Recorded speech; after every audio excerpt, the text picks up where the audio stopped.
Mr. Patrick McKeown, thank you so much for being here today. It's a pleasure. Thanks very much, Dan. Really appreciate, despite the fact you got a puncture this morning, you made it all the way up to Dublin. So thank you very much for your time. I have a very specific question I want to start with, because people will be familiar with you, with your expertise in breathing. A big part of my interest, as I mentioned to you before we turned the mics on here, is you've so much exposure to human beings at various different levels of performance. Elite athletes, elite performers, business people, military people, and then normal civilians, people like myself. And you've really had a massive amount of work with these people in terms of their health and their wellness and how they feel about themselves and what they're trying to do with their lives. What are some of the things that you've learned, some of the kind of foundational pieces that you see repeating over and over again with people when it comes to their health and their wellness? I think about, if you talk about health and wellness, what does it mean? It's really about quality of life. It's about our survival, our day-to-day activities, our connection with life. And as we go through this journey, how do we feel about it? You know, is it adding up to, in terms of, we have to consider that, you know, what determines our happiness on this planet is our state of mind. Now, it's very easy for somebody to say that, like me. But you could have all of the material possessions in the world. You could have a great job. You could be earning high income, and you can be highly stressed. And it's having a balance. You know, society is driving us, and there's a lot of drives to perform and to be great contributors to society. And there's very little reflection, and even throughout our education system. If we think of a young child that goes into school, that child is in primary school, secondary school, if they're lucky enough and they go on to university, they're being trained how to think. They're being trained how to analyze, to decipher, to break information into tiny pieces. Education gets into their blood. In other words, their DNA, they're trained to be, if I was to be cynical, almost to be a servant of society.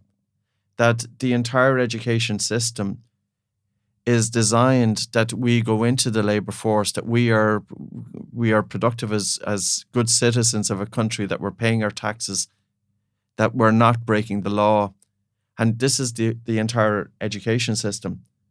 But there's very, very, very little of that education, which is actually for the individual themselves. And when I talk about this, I'm talking about the ability to be able to deal with stress, the ability to be knowledgeable in terms of finance and the management of money and the management of very essential functions in our society that we need to be able to manage. And if we don't manage them correctly, it can bring a lot of hardship in our life. Sleep doesn't get talked about. The ability to concentrate doesn't get talked about. So yet we go through formal education 12, 14 years. And I went through the same education. Initially, I left school at 14 years of age. I didn't want to be there. I wasn't a troublesome kid. I was just a child with fatigue there, open mouth breathing. And I didn't find sitting in a classroom environment whereby you're supposed to be able to retain the information that the teacher is saying. You're supposed to be able to regurgitate it. But I didn't have the capacity to do those things because I would have had a reduced cognitive function because of poor sleep, because of chronic mouth breathing, because of a nervous system that was more likely to be in that fight or flight response. Now, there are plenty of children in that boat. There's plenty of adults in that boat. So coming back to your question in terms of health and wellness, if I was to be asked in the big scheme of things, ultimately it's our mind. But then we have to factor in what are the things that contribute to that state of mind. We have to look at physiology. And when I'm talking about physiology, I'm talking about the automatic functioning of the body. And conducive to that, of course, is sleep. So yes, education has trained us how to concentrate. Education has trained us how to think. It hasn't necessarily trained us how to concentrate. If we need to achieve an education, we need concentration. Concentration is our ability to hold our attention on that one thing. Our attention span is the length of time we can hold attention on one thing. We need to have the capacity to control the mind, to be able to direct attention in order to concentrate. And many of us go through the motions. We're handed a book. We could have our eyes on the page. And while our eyes are on the page, our attention is stuck in our head. Now that same attention stuck in our head is a recipe for rumination of thought. It's a recipe for a lot of overthinking. And the problem with overthinking is that a lot of it is negative. And the human body doesn't know the difference between something that's happening in the mind and a real event. So, for example, if I'm constantly worrying, or if I have anxieties about the future, which is very, very normal for many individuals, or regrets over the past, the human body is reacting physiologically the same way to that imagined event, the thoughts that are going through our mind, as it would to a real event that has actually happened. So we aren't gave the tools. We are not equipped. Our education system has fallen short of, like, what is it all about, you know? Is it about training us for the labour force and training us to be good citizens? Or is it actually training us? What it should be really doing is giving us the skills that we have for the rest of our life. And those skills to be able to ensure a certain amount of softness and happiness in life. And that's very, very important. Some people find it accidentally, but not so many. Yeah, and I find a theme is most people who do find it as a result of a reaction or a response to the pain they're having in the normal life. I hate my job, or I hate my relationship, or I hate the hand I've been dealt with, and they respond to that. And we almost every podcast this comes up. We speak regularly about this idea of the region beta paradox, where most people are just about okay enough to not make a change. So they haven't experienced that extreme pain to kick them out of the system just yet. So you have a huge amount of people living lives content in their own head. And like a common, you've probably heard this many times before, a common thing I've seen is most people would describe themselves as a 7 or an 8 out of 10, where in actual fact they're probably a 2 or a 3. So we're just living in this, I don't want to use words that are going to immediately kind of bring connotations with them, but we're living in this kind of state of grandness or fineness.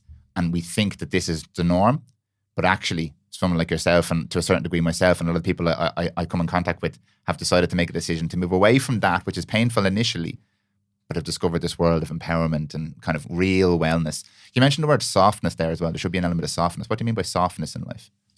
You know, life brings challenges, and it's not always the challenge itself. It's not always the situation that is creating the turmoil of the mind, but it's how are we reacting to it. Now, again, I'm not always going to say it's easy for people to bring a calmness and a quietness to the mind, but it can be done. We can learn how to stop thinking. And it's not that we are just directing our attention somewhere.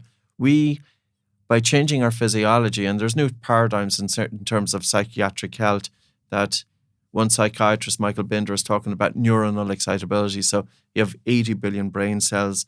They're communicating with 15,000. Each brain cell is communicating with 15,000 other brain cells. But people with mental health issues, people with anxiety, with depression, with panic disorder, their brain cells are firing more frequently and firing all over the place, and their thinking is all over the place. And they have a lot of thought activity going on in the mind.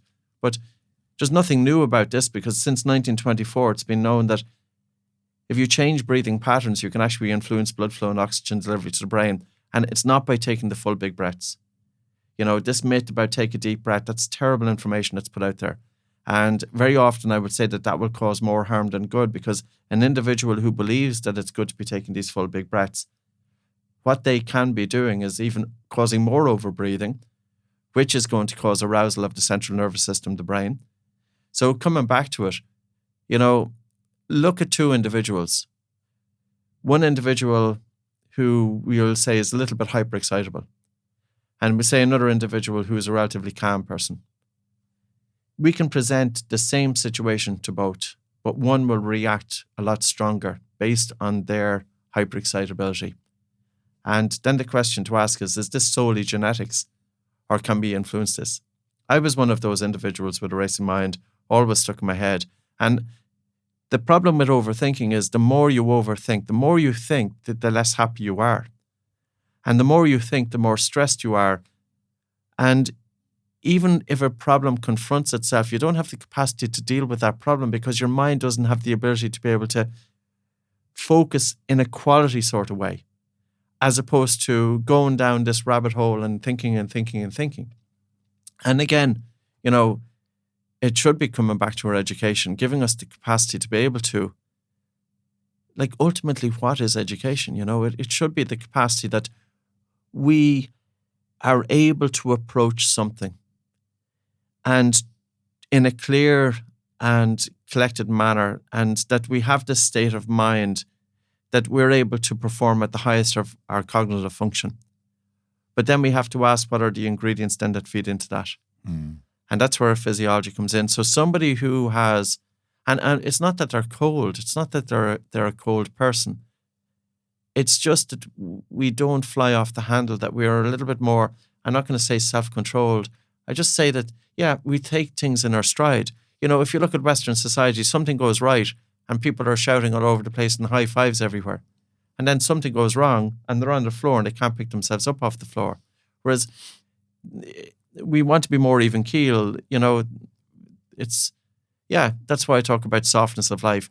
We have an ability that we're pretty resilient and that we can go, and we understand that, yes, the good times, they pass, but the bad times, they pass too. That's in a bigger perspective. There's a couple of ideas that I really like that you've touched on there. Some come from the Stoic philosophies. You mentioned Stephen Bartlett's podcast before. Mo Gaudat was on that podcast. Did you hear that one? And he spoke about the ability to experience an input or a stimulus. So something happens, and the ability for you to give yourself a little bit of time between your output and what has happened. So time to process, allow the emotion come through, and then to make a conscious decision to move forward. Or you could think about the difference between pain and suffering, where the first arrow is the thing that happens, the pain, which is inevitable. But the second arrow is the suffering, and that's something you can control. You can control how much you're willing to invest yourself in the emotion of this situation. And it links in what you've just been saying there, is that bit of buffer time between something happening, input, work, stress, jobs, life, whatever's going on, and your ability to live your life, make a conscious decision, move forward. It's almost non-existent nowadays. And without that little, we're talking milliseconds here, that ability to give yourself that softness, that peace, that calmness, that bit of time between input and output, we're just living in this constant torrent of emotion then, as opposed to having 5 or 6 seconds to sit, process, that happened, make my conscious decision to go this way. We're just constantly reacting. I can speak to this because I lived a huge amount of my life like this, and I still do to a certain degree.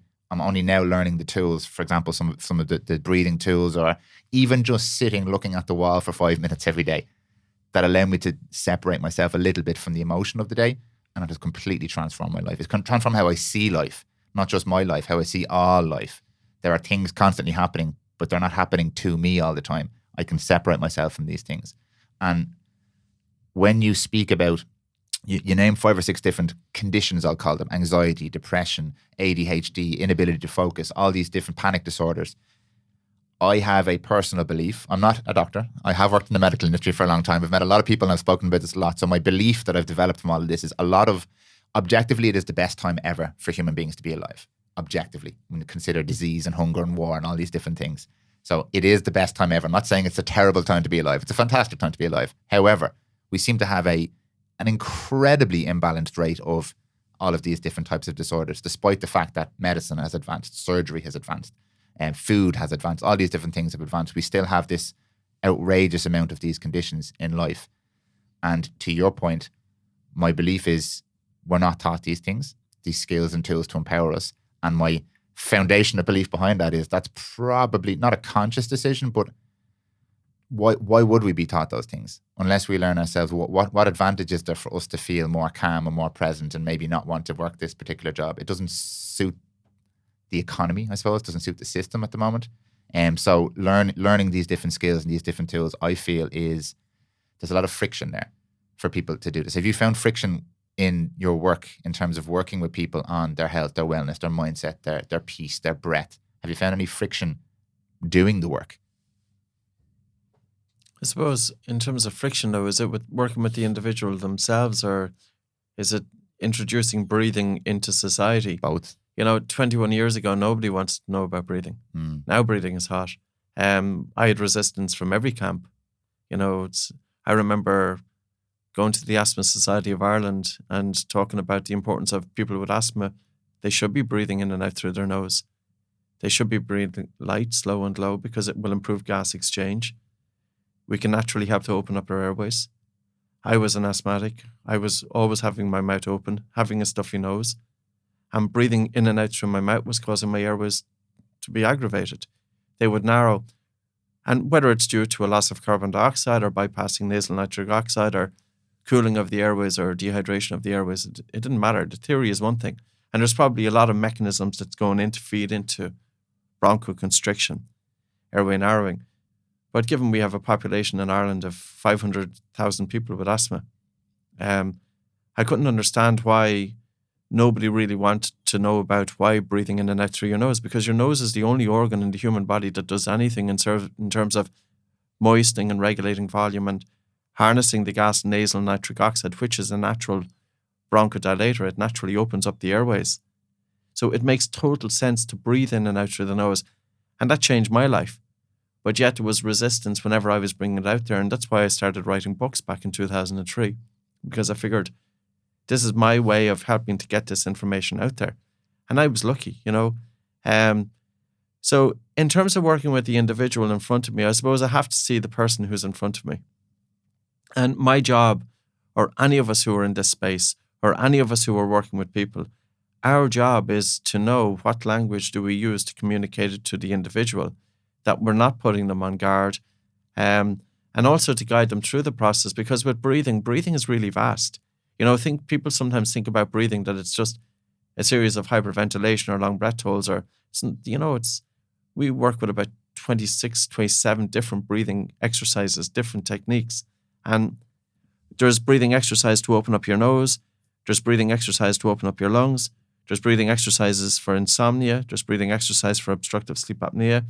There's exercise to upregulate, downregulate, exercises to do during physical exercise, breathing exercise to get you out of the head, breathing exercise to reduce thought activity for people who are not able to focus on their breathing exercise for panic disorder. So there's a huge range of breathing exercises. So I suppose anybody that's experienced in their field, and the one thing that I have to be appreciative is I've had hundreds and hundreds of clients. And what that has given me is it's given me a tremendous experience of teaching breathing and guiding people through the process of whether, for example, at the moment I'm working with, I only have a small number of clients now. A lot of my work is international, but I do have a number of, one guy is a musician. He would be an international musician. He's got chronic fatigue syndrome. I work with him. I work quite frequently with him. He's in the USA. I'm working with another person in Switzerland, and she has obstructive sleep apnea. I'm working with a 16-year-old child with their parents, and she has asthma. And, you know, from 2002, I was working with hundreds and hundreds of clients. I gained an experience, and sometimes I learned that experience by making mistakes, especially with people with anxiety and panic disorder. So now the work is at a different level. So it is coming back to, is there resistance? I think there's less resistance now to breathing because people understand there's something there. And like breathing is very, very powerful. It's powerful in two ways. One is if it's properly targeted, it can make an amazing difference to that person's life. But very often it's not communicated properly, and very often it's not taught properly, because I have to ask the question, this is fundamentally, you know, a pillar of health. How come it's taken 50 years for it to start getting some awareness? It's because it wasn't communicated, it wasn't taught properly. And I will put it down to that. Yeah. You mentioned 26, 27 different breathing techniques there. A question I always wonder with things like breathing, which I read all the comments on the YouTube videos and online when people talk about breathing and stuff like this and going back to the caveman days and living like we used to live. There's a lot of discourse around this kind of idea at the moment. With breathing, obviously it's something that comes naturally to us. But with all of these different techniques, is this something that we would have done naturally to some degree before the modernization of the world? Is it something that you see in the animal kingdom, these kind of using breathing to regulate different elements of your physiology, either consciously or subconsciously, that we've lost now? Is it something that we knew how to do and we don't know how to do anymore? Is it a result of the way we live in the modern world? Why do we need to be re-educated in the field of breathing? I think we're not living now the way we were living throughout our evolution. You know, that's kind of a no-brainer. You can imagine our lifestyle 15, 20,000 years ago. We were living in nature. We were absolutely immersed in stillness. We didn't have this thing such as time, you know, that you have to be here at such a time. We didn't have all of these psychological pressures in terms of children having to go through school and all of everything that's associated with it, getting into the corporate world. meeting your partner. There's a huge amount of stressors that are around now that weren't around back then. And that's the other thing. Like if you think even, say, mindfulness and breathing, when it originated in the Eastern world, life was fundamentally different then. Life was more conducive to good breathing patterns, and people would have been doing more physical exercise. They weren't talking as much. But when they were doing physical exercise, they would have been innate nasal breathers. So the food that we eat, the stressors that we experience, the environment that we're living in, the belief about breathing, because that's another one that needs to be put into the mix, that can all change our breathing. So chronic stress can change our breathing patterns. And even when the stressful situation is removed, that poor breathing pattern will remain. And when I talk about chronic stress, it could be a psychological stress, but it can also be a physiological stress. You can have somebody with any chronic health condition that's constantly going to change their breathing patterns. Their breathing now is fast, their breathing is harder. And I'm not talking about having a panic attack or anything like that. Their breathing is just a bit faster, just a bit harder, a little bit upper chest. They feel that they're not getting enough air. They may be mouth breathing. But that in turn then is putting their physiology, their state of body and mind into a stress response, which is feeding back into the condition. So, I'm not going to say that this is the cure of all conditions. Absolutely not. But what I am saying is this. Can we expect to recover our health if we're in a constant stress response? And tied in with poor breathing is poor sleep. So now sleep is getting attention. Obstructive sleep apnea has been around for decades. It was first called the Pickwickian syndrome. It was from the Pickwick Papers. There was a guy there called Joe, and he was constantly falling asleep. So this is not a new condition. This has been around, but this is absolutely a condition of civilization. And obstructive sleep apnea is when we stop breathing during sleep. That's not just due to the anatomy of the airway. It is, of course, made worse with mouth breathing, because when the mouth is open, the tongue is not able to rest in the roof of the mouth. When the mouth is open, the lower jaw, the mandible is falling back into the airway. The tongue is falling into the airway narrows. But also when the mouth is open, we breathe upper chest. When we breathe upper chest, the upper airway is more liable to collapse. And when we breathe through an open mouth, we take this cold, dry air into the mouth, into the throat, which in turn is contributing to inflammation. So here we have a condition, obstructive sleep apnea, that is pretty common. And it hugely affects mental health. There's no question the relationship between depression and obstructive sleep apnea. Yet I can imagine that many people listening to this who may know people with depression, those people are tired, they are irritable, and they have cognitive difficulties, but their psychotherapist will very often put their state of mind due to their depression, and their psychotherapist isn't necessarily asking about their sleep. So we also know that 75% of the anxiety and panic disorder population have dysfunctional breathing. So it's not just that stressful situation that's changing our breathing patterns, but our breathing pattern is feeding back into that stress.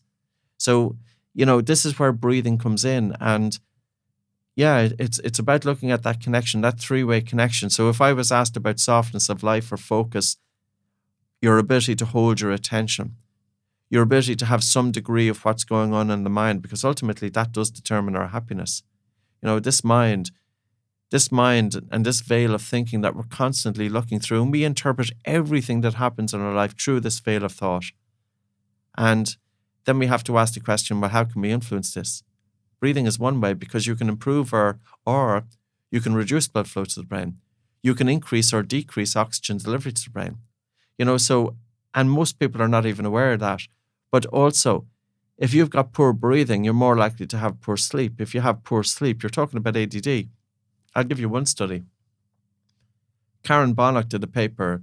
She looked at 11,000 English kids or children in England, in Stratford-upon-Avon, and she looked at them from age 6 months to 57 months. And she tracked their behavioral sleep problems and sleep disorder breathing. Children who at age 5 had sleep issues, such as snoring, apnea, that they may stop breathing during sleep, and mouth breathing, those hallmark symptoms. Children at age 5 who were untreated had a 40% increased risk of special education needs by age 8. 40%? 40%.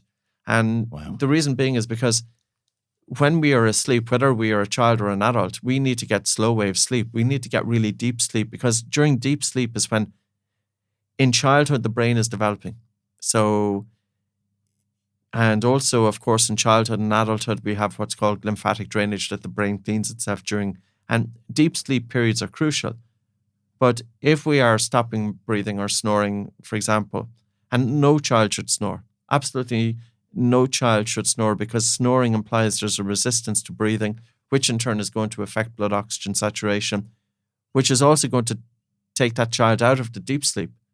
So the child now has got constant sleep disruptions, constant sleep fragmentation. That's affecting their brain development.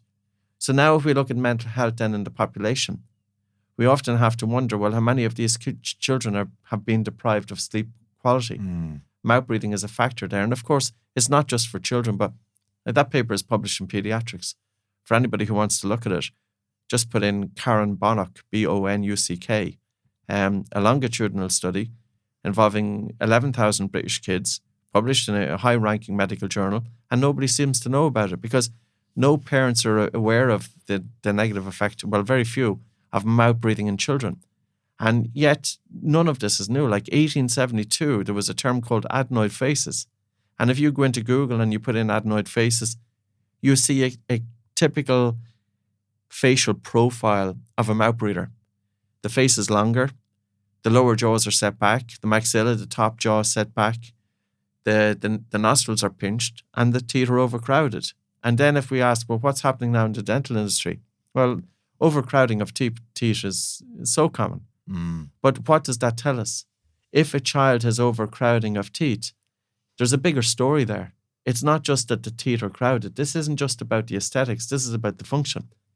The jaw isn't small enough. The jaws aren't, not that they're not small enough. The jaws aren't big enough to house all of the teeth. That's why the teeth are overcrowded. So why aren't the jaws big enough? Well, the jaws are not big enough because of maybe maybe the mom wasn't able to breastfeed, the food that we're eating as children, the exposure to different allergens and our body's reaction to them, the habit of mouth breathing, tongue sucking. So there's a lot going on there, which in turn is affecting craniofacial development. So their shape of the face is changing, the airways are getting smaller. This is more then conducive to sleep disorders. Child then has sleep disorders, then it's affecting their mental health. And if you go to an orthodontist then at 12 years of age or 13 years of age, very often the orthodontist will say, we need to remove 2 or 4 teeth. But if you extract teeth then, what that will do is make the jaws even smaller again. And now there's not even enough room for the tongue. And if the tongue isn't able to stay in the roof of the mouth, the tongue is going to fall back into the throat. So you can see the disciplines, and this is coming back to the simple habit of mouth breathing. Mouth breathing is not normal in human beings. The physiological normal way to breathe is in and out through the nose. And I will go one step further then. I had surgery on my nose in 1994. Nobody told me to breathe through it. I continued to having the same sleep issues and fast upper chest breathing and narrowing of the airways, which were made worse by mouth breathing. No question about it. So it's not enough to treat the nose. We have tens of thousands of children in this country will undergo adenoidectomy and tonsillectomy. We know from the literature, from Dr. Christian Guilleminault, there's a 65% worsening in their sleep within 3 years unless these children are taught to breathe through their nose. They are not being taught to breathe through the nose. We also know that the adenoids and tonsils are not just there for the fun of it. There was a study conducted in Denmark in 2017 looking at 1 million individuals and looking at individuals who had their adenoids and tonsils removed, and those people who did have their adenoids and tonsils removed, they had an increased risk of respiratory conditions then for the rest of their life.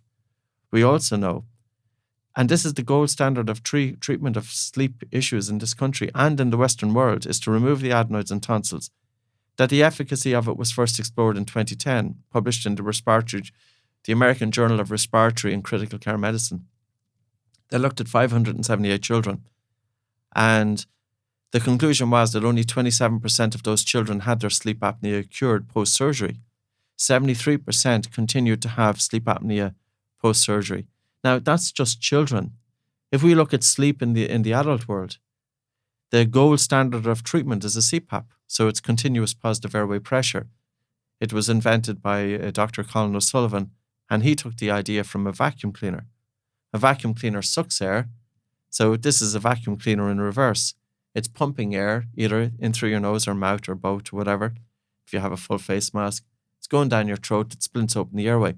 So the gold standard of treatment here is that 50% of people have to abandon after 3 to 6 months. 50% of those people who are diagnosed. So we have huge shortcomings. If we talk about mental health, I don't think we will ever get to the bottom of mental health issues unless we look at dysfunctional breathing patterns during wakefulness, but also during sleep. Those two pillars need to be brought into mental health. And at the moment, we're all in our little silos. The psychotherapist and the psychologist and the psychiatrist is fundamentally looking at the psychology, but even if they look at breathing exercise, they may say, take a deep breath, which could be the worst possible thing to say to that person. Mm-hmm. We need, and this comes back to our education. Like if we did have an education that we were really training our brain to be able to survive and get through life, we wouldn't have the same mental health issues. But it's not just the mental health issue. I'm not saying like I didn't have panic disorder or anxiety, but I had a racing mind. That's all it takes, a racing mind and high stress levels. And what do we normally do as citizens now? We go to the pub, we drink alcohol in a means to drown out the mental commentary. But the problem with that is that it brings its own issues. Mm-hmm. So, it's kind of, we've lost our way a little bit. So yeah, that's a long answer to a short question.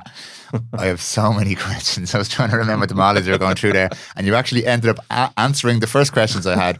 The further you went on there, absolutely fantastic. So there's a couple of points I just want to reiterate there, just for my own clarity and for the clarity of the listener. First of all, little tidbit here. My fiance is a pediatric occupational therapist on the front lines, working with children, a lot of whom have developmental disorders, attention disorders, etc., etc., etc. She has said to me exactly what you've just outlined there. Silos, where in your silo, all you have is a hammer, so everything becomes a nail. So you can do one thing and you understand one thing, not the broader context of the human being. And why I have a particular interest in ADD, ADHD, dyspraxia, dyslexia, all these different conditions is, from what I've observed, I have a funny feeling that what you've described to me there is actually one of the underlying causes here. We don't have this incredible diagnostics tool that's now finding a lot more of these conditions. You used a very interesting phrase, conditions of civilization. We now have a development of way more of these symptoms due to poor lifestyle. And I'm just going to use poor lifestyle to encapsulate breathing, trauma, you can put in there, poor nutrition, breastfeeding, all these different things. Lifestyle factors for children, which are obviously different from adults. So that illustrated that point really, really nicely. You also mentioned there about the sleep and CPAP and all these different therapies and treatments we use to treat the symptom. CPAP, sorry, the first point I want to make before I go to CPAP is you spoke about the gold standard of breathing corrections was it breathing corrections for children, or what was it? For sleep disorders. For sleep disorders was the adenoids and tonsils. When was that introduced? Oh, it's typically in around the 1970s it started to become quite popular. And it was first investigated, the efficacy was investigated in 2010. 2010 yes. Was the first time we looked at, is this actually working? And then it turned out 23% effective? 23% of children had their sleep apnea absolutely cured. Now, 27%. 73% of children continue to have sleep apnea post-surgery. Now, it is true that their sleep apnea, the apnea-hypopnea index, reduced from about 18 events per hour down to 4. However, if a child has 1 event per hour, it's clinically significant. So now you have 73% of those children who still have mild, bordering on moderate sleep apnea. But we also know from other studies that if these children are not taught to breathe in and out through their nose, there is a 65% worsening in their sleep apnea within 3 years. So again, respiratory care doesn't come in. And I'm talking about, it's not enough just to treat the nose. You can open up the nose, you can use nasal steroids, you could even go easier, just use breath holding. There are very simple breathing exercises to help open up your nose. And you can open, I would say, like, how many people in this country have rhinitis? It must be at least 10%. Mm. It's very, very, it's high. And they can practice an exercise which we could go through, and people can just see it for themselves. Like the 2 breathing exercises that got me into this, and I know I'm going off on a tangent. One was I used an exercise to open up my nose, and it worked, and I knew there was something in it. The second one was I started practicing breathing less air. Like, this is contrary to what we've been taught. If you go to yoga studios, You will hear breathing of the students. Why do you hear people breathing inside a yoga studio? What's that all about? Because if you hear breathing inside the yoga studio, it implies that those individuals are likely to be breathing too much air. And the more air you breathe, the more your blood vessels constrict and the less oxygen that's delivered throughout the body. So you can imagine here is an individual going to yoga, and they're going to yoga for years. And their teacher is telling them, and you can hear the cue, and the cue is counting the breath or whatever, and everybody, you can hear their breathing. Well, that group of individuals are more likely to overbreathe, which will have the opposite effect on what their teacher is telling them. So yeah, it's coming back to, okay, sleep disorder breathing in children.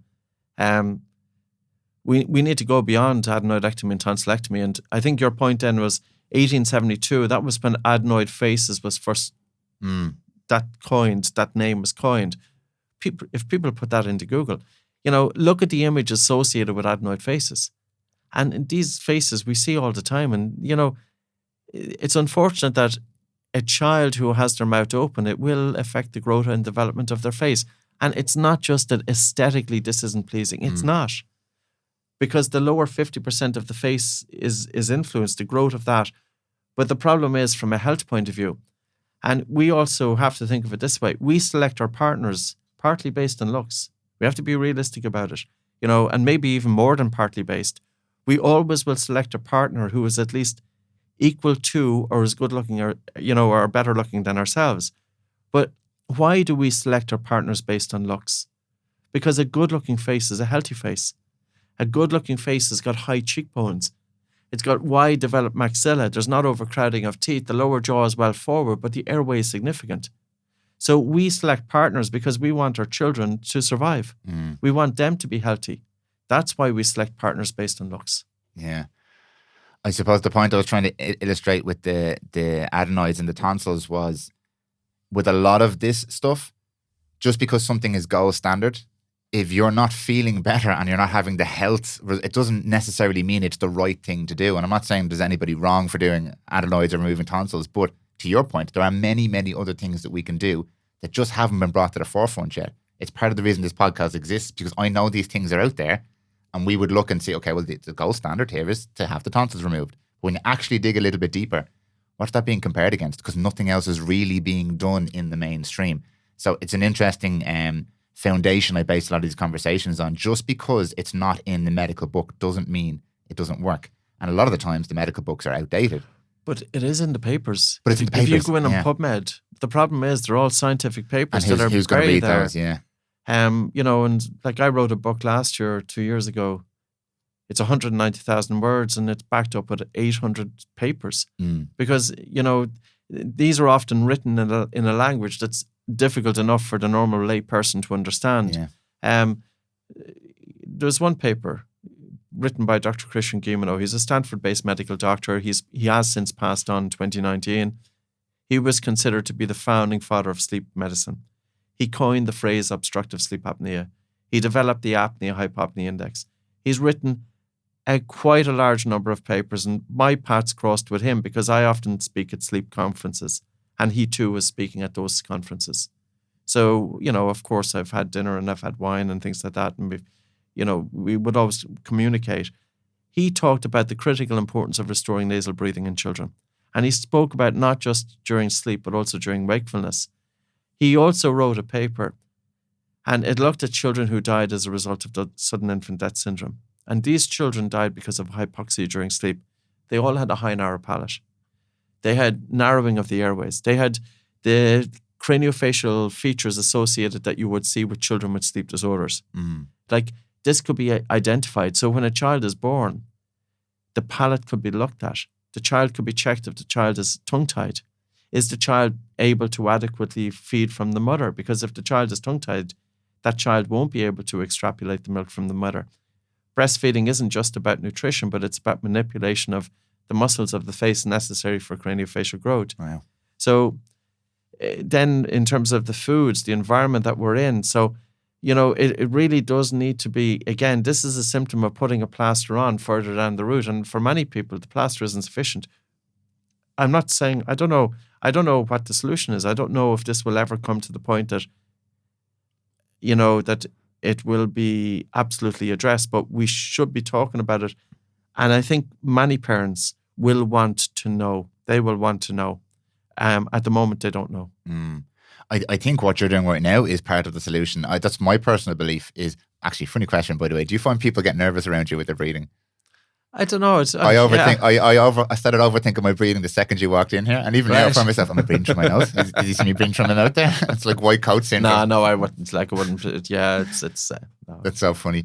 You're dead right. Parents would want to know, but I believe what you're doing right now, empowering people at an individual level, is where this is all about. That's why this age of information and podcasts and stuff, while it can be overwhelming, and there is a lot of bullshit out there, it's so different to what our parents would have had. For example, all you had to go by was what the doctor told you. Not that the doctor was a bad person, but they had limited access to information. And every time something was updated or new information came, they were 20 years away from getting that information in their GP's practice. So you were never going to find out. Whereas today, someone can listen to this podcast right now and they now have the information. Like I have 3 young children, and I've been so curious, because this is one of the questions I thought of when you were speaking. You have said quite often that breathing through your mouth is not designed for breathing. So why do we, one question you've already answered, because obviously the stress loop and all that kind of stuff we develop into mouth breathers, but why do we default to mouth breathing, for example, when we're fatigued? Or why does a child default to mouth breathing when they're asleep? My 4-week-old baby is breathing through his nose. My 5-year-old daughter, I can now start to notice the difference between when she breathes through her nose and her mouth. What's starting that? When I get fatigued in the gym, why do I go to mouth breathing?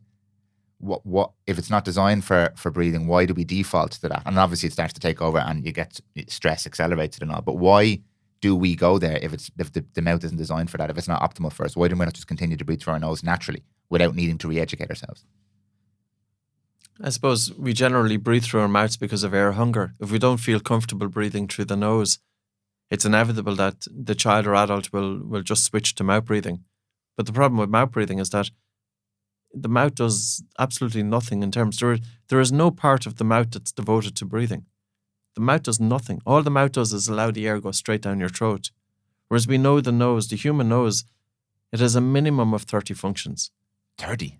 Minimum. And like I'd first come across that with an ENT from the United States called Dr. Morris Cottle. So he developed what's called the Cottle maneuver.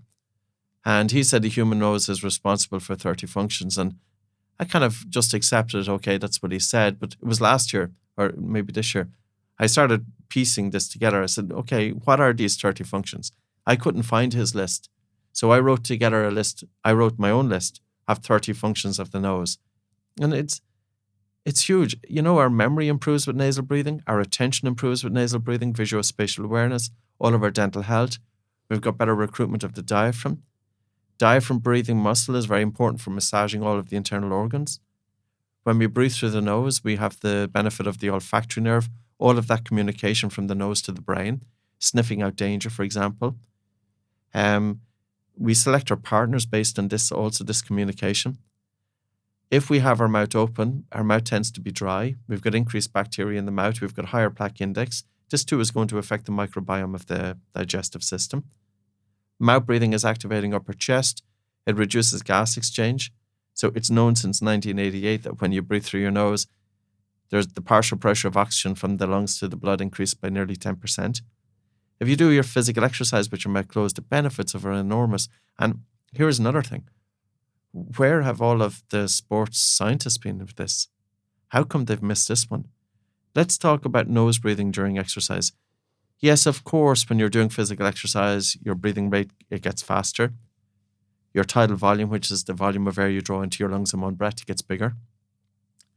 But for many people, especially recreational athletes, there's no need for them to mouth breathe during physical exercise. Whether you're a competitive athlete or recreational, it should be all done with the mouth closed. Think of what your nose is doing for physical exercise that your mouth isn't doing. When you do physical exercise with your mouth closed, your muscles, of course, are producing more carbon dioxide. That carbon dioxide is going from the tissues into the blood. That blood is coming back to the lungs. But if you have your mouth closed during physical exercise, not all of that excess carbon dioxide can leave the body through the nose. So it accumulates in the lungs, and it accumulates in the blood leaving the lungs. And this is why you're more likely to feel that increased sensation of air hunger. But carbon dioxide isn't just this waste gas. Again, another misinformation about breathing out there. When carbon dioxide increases slightly in the lungs and blood, it dilates blood vessels. So we have 50,000 miles of blood vessels throughout the human body. Every 1 millimeter increase of CO2 improves blood flow to the brain by between 3 and 4%. So if you do physical exercise, say you go for a jog with your mouth closed, the carbon dioxide in your blood is likely to increase by about 3 millimeters of mercury.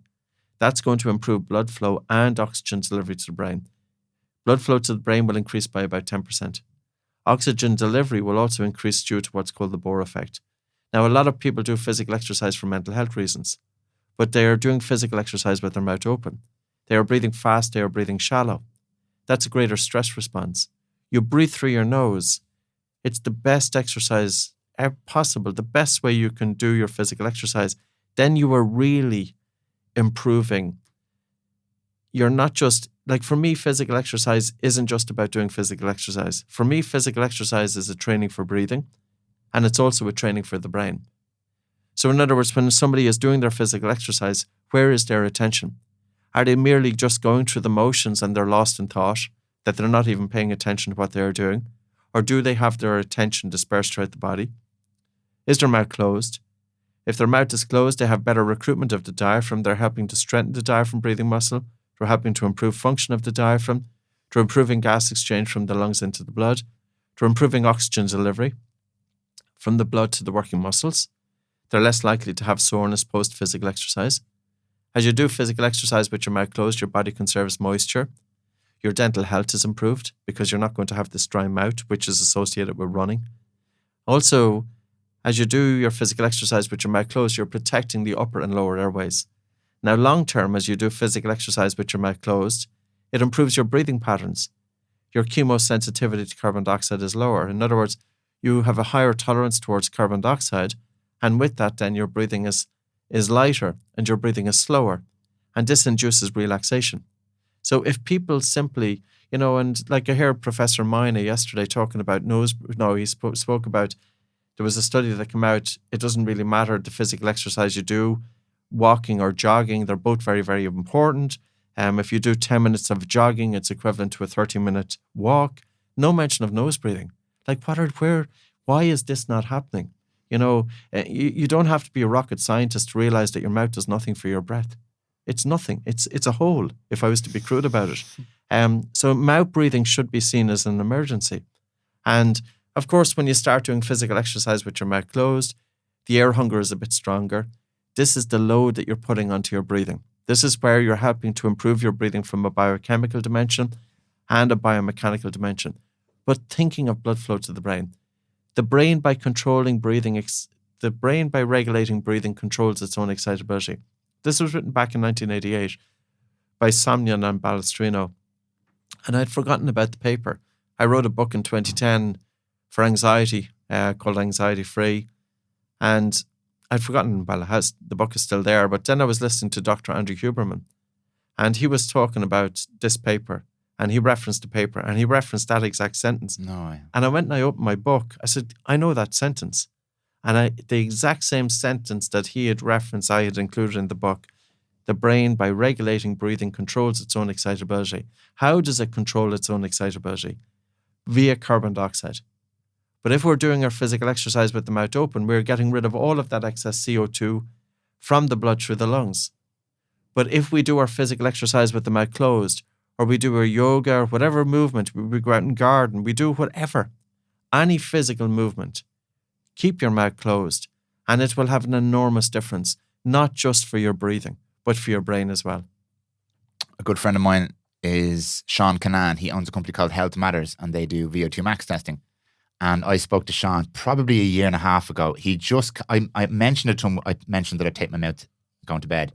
And he said to me, did you know that there's a significant improvement in VO2 max for people with their mouths closed while they do the test? I was like, no way, is it significant?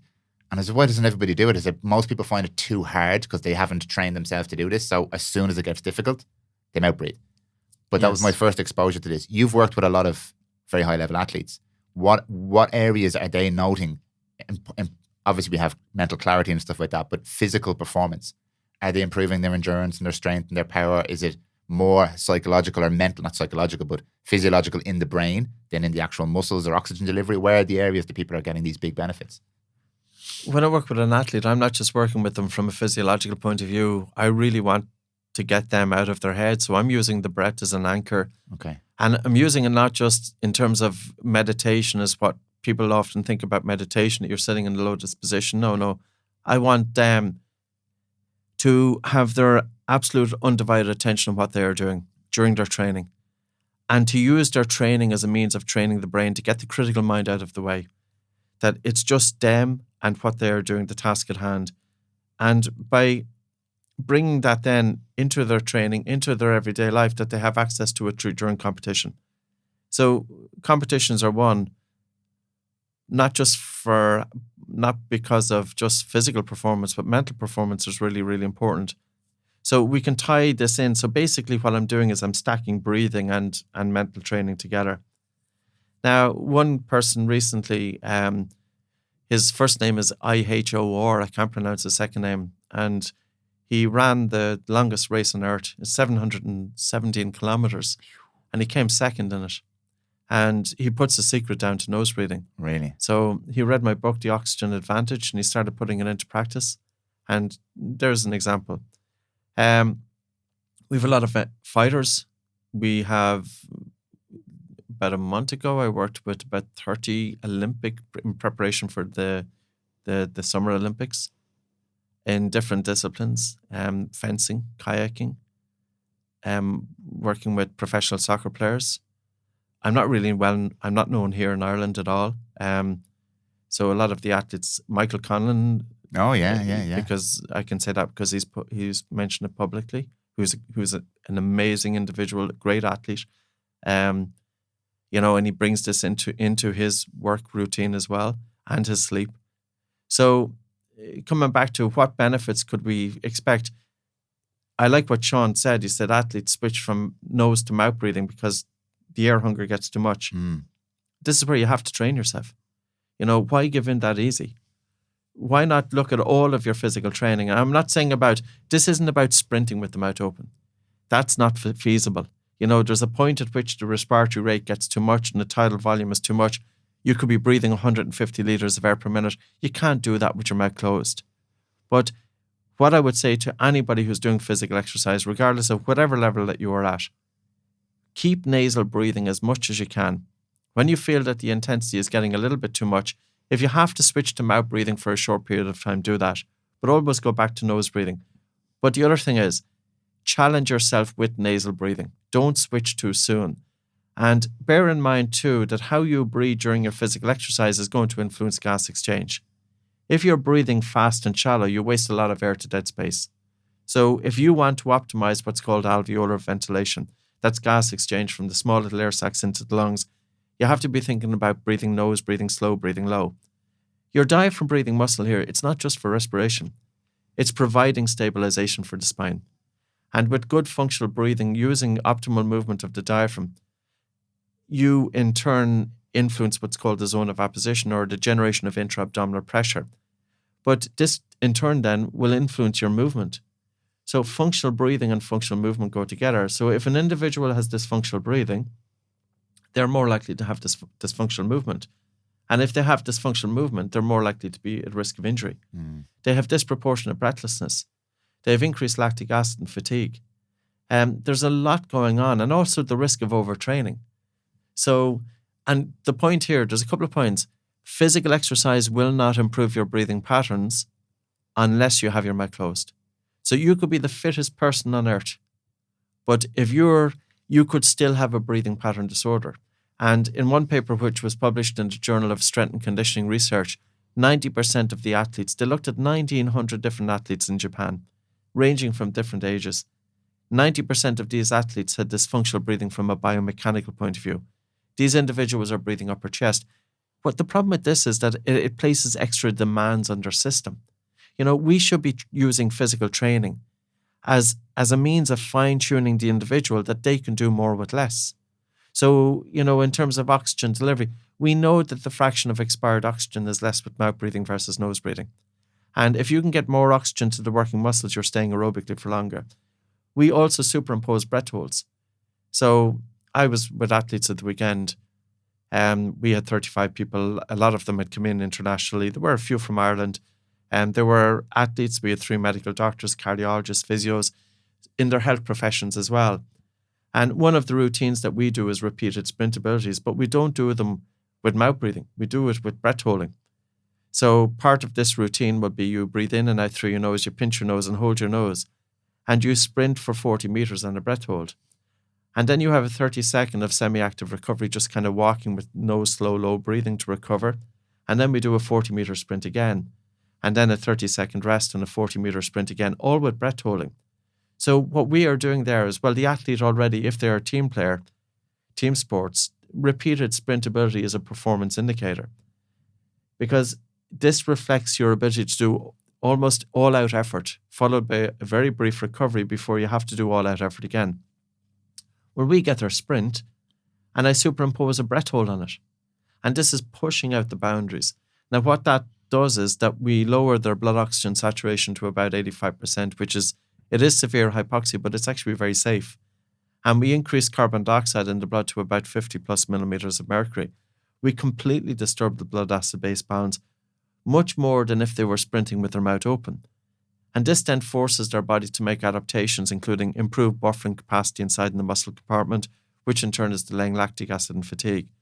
But another thing is that we are, from a psychological point of view, we're putting these people into a state of suffocation, and we're training them to be able to cope with breathlessness, to reduce their perception of breathlessness, and to surrender to discomfort. It's a stress. It's not just a physiological stress. We're not just putting a physiological stress in the body. We're putting a psychological stress on them. So superimposing breathing exercises that are safe for those individuals. Now, bear in mind, do not practice that at home unless you're a well-trained athlete. And what I would say is don't start from nothing to 40 meters.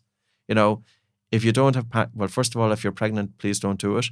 If you have any cardiovascular issues, don't do long breath holds or hyperventilation. If you suffer from panic, anxiety, depression, chronic fatigue syndrome, if there's any dysregulation of the autonomic nervous system, don't use breathing exercises that are going to stress you. And the breathing exercises that stress you are hyperventilation and long breath holds. So if you want to so we have to divide people into 2 groups.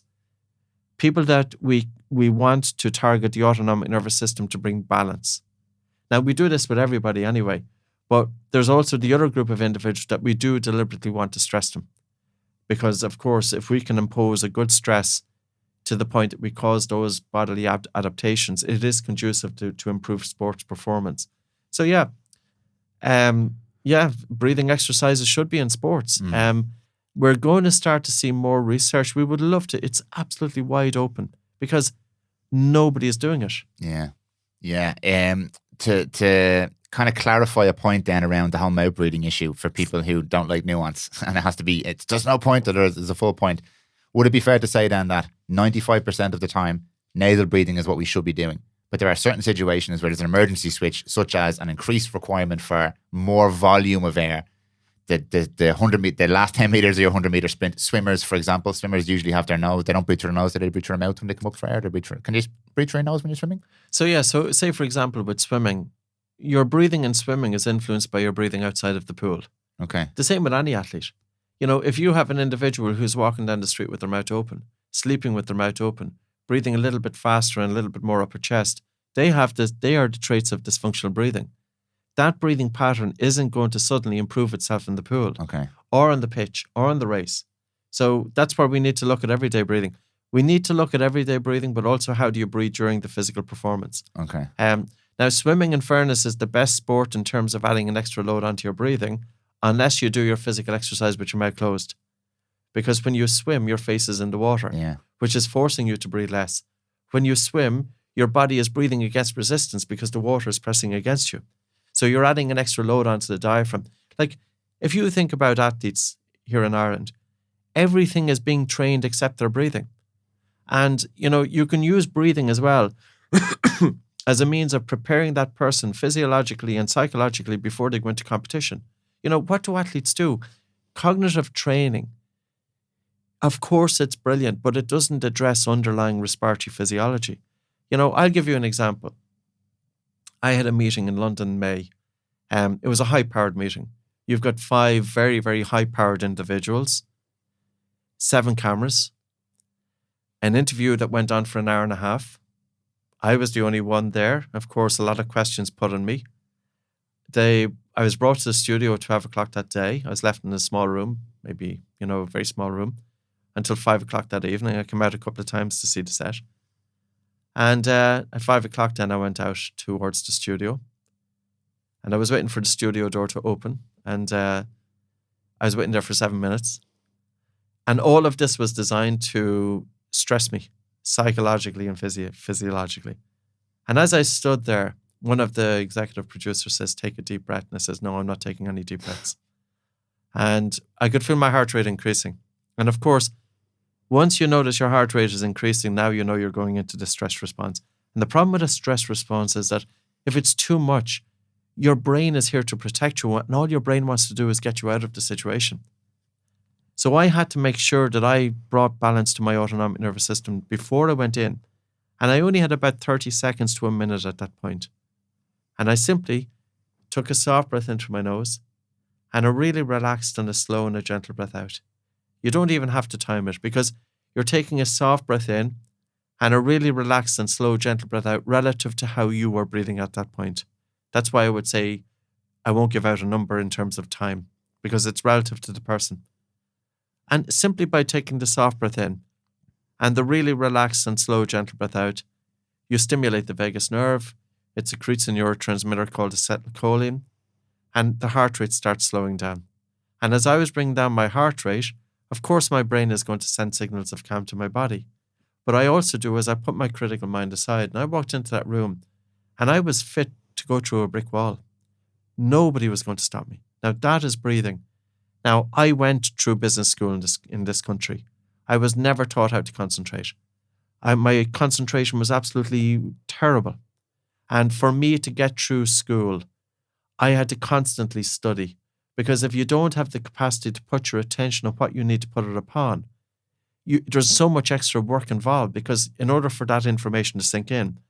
But I also come out of business school, I had no conception of how to deal with stress.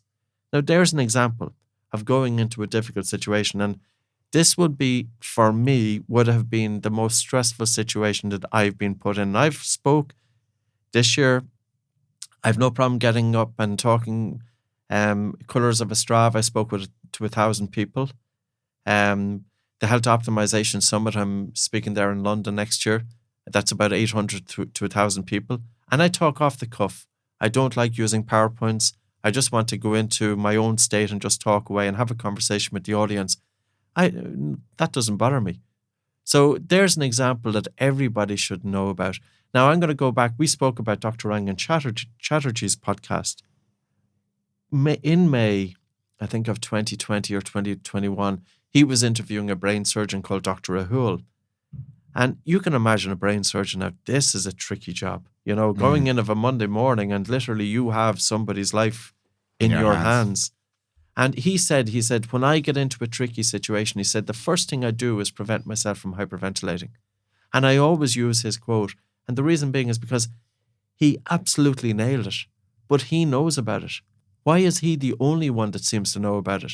Like, what is hyperventilation? Hyperventilation is not when you are necessarily having an acute panic attack. That's acute. But hyperventilation is when your breathing gets a little bit faster and or harder to cause a removal of carbon dioxide, too much carbon dioxide from the blood through the lungs. With that, it drives up blood pH. This causes arousal of the central nervous system. The brain is going into overdrive. With that as well, because of the increase in blood pH, there's reduced blood flow and reduced oxygen delivery to the brain. Now your brain is sensing that the body is under threat. Whenever we hyperventilate, our brain reads danger. And all our brain wants to do is get us out of the situation. So how many kids do you have going into an exam? And they may have studied and they know all of their material, but what happens is their physiology lets them down. Or somebody going into a boardroom meeting, or somebody going to the boss, or somebody going to make a presentation. And never forget it. Always be cognizant of how you are breathing in that situation, because people read you based on how you're breathing. You mightn't think it, and maybe the person they don't consciously think that they are doing it, but we do it. Like the next time a work colleague comes into you, and that work colleague is sighing frequent, you're automatically going to read this person is uncomfortable. This person is stressed. Now, if you're going into a presentation and your breathing is a little bit irregular, your voice is going to be impacted, your ability, the tone of voice is impacted, your flow is impacted. Because when we think about mental capabilities, we want to communicate to our audience, or we want to get out into a sporting arena. We don't want to go out there as a head. We don't want to go out there with the critical mind. We don't want to go out there with the thinking brain. We want to get all of that out of the way. And that can be trained. We can access flow states at will. I can reproduce it at will. If I'm going into a situation, it's almost that there's a flick of a switch. And all I do is I can direct my attention. I direct my attention from the front part of the brain towards the center or the back of the brain. I bring my attention into my breath, bring my attention into my body, and I want to go out into that arena with every cell of my body. I don't want to go out there and just talk as a head. Talking as a head is too slow. It's not enough. And to go out without a safety net is also wonderful, because it puts you a little bit on edge, and this is where all the creativity is happening. So whether it's the athlete or whether it's the person doing a presentation, it doesn't matter. It's using breathing to change your own physiology. So yeah, I know I went down the rabbit hole there, but there's loads in there, which is fantastic. I have a question for you based on your experience going into this studio. 3 techniques that come to mind when people talk about using your breath to calm yourself down. Take a deep breath, which that man said to you. You mentioned our good friend, Dr. Huberman, earlier on, the physiological sigh, or box breathing, right? And all of these seem to be like big, deep breaths. And let's take the physiological sigh, fully get that last little sip of air in there, and then long, big exhales.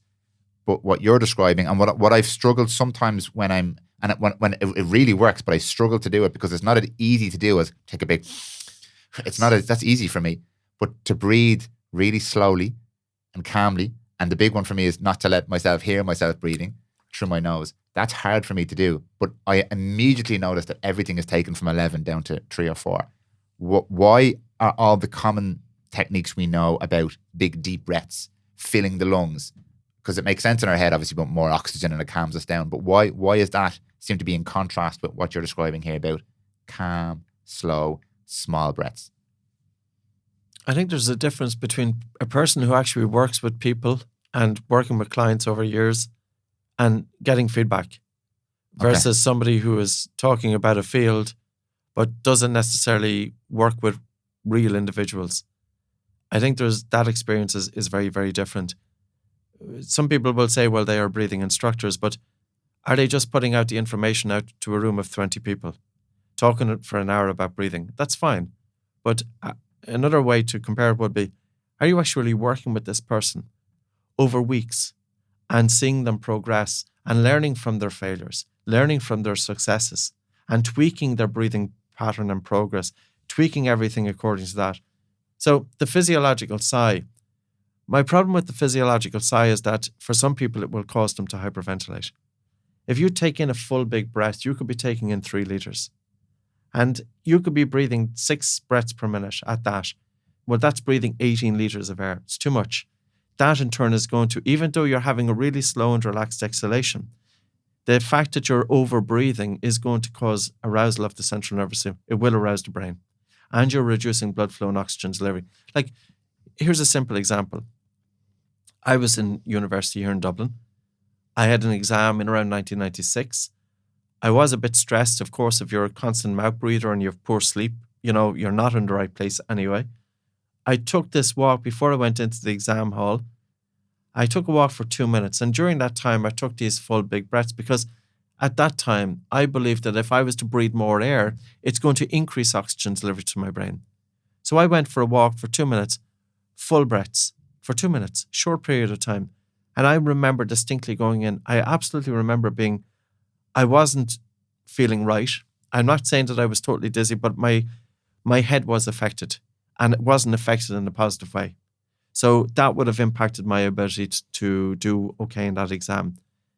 So like, how should I have done it? Well, if you improve your everyday breathing, you then have the skills to fall back on when you need it.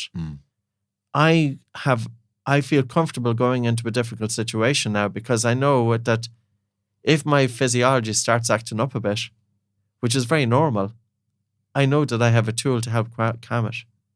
And I know that over experience, over months, over years, I can automatically tap into that. So there's a comfort in knowing that I have control over my physiology. And then I feel much more comfortable going into these challenging situations. Whereas people, unfortunately, aren't aware of that. Now, box breathing is different. So if you breathe in and hold your breath, it's a slight stressor. So say, for example, if you're breathing in for 4 seconds and then you're holding your breath for 4 seconds, it's a slight stressor.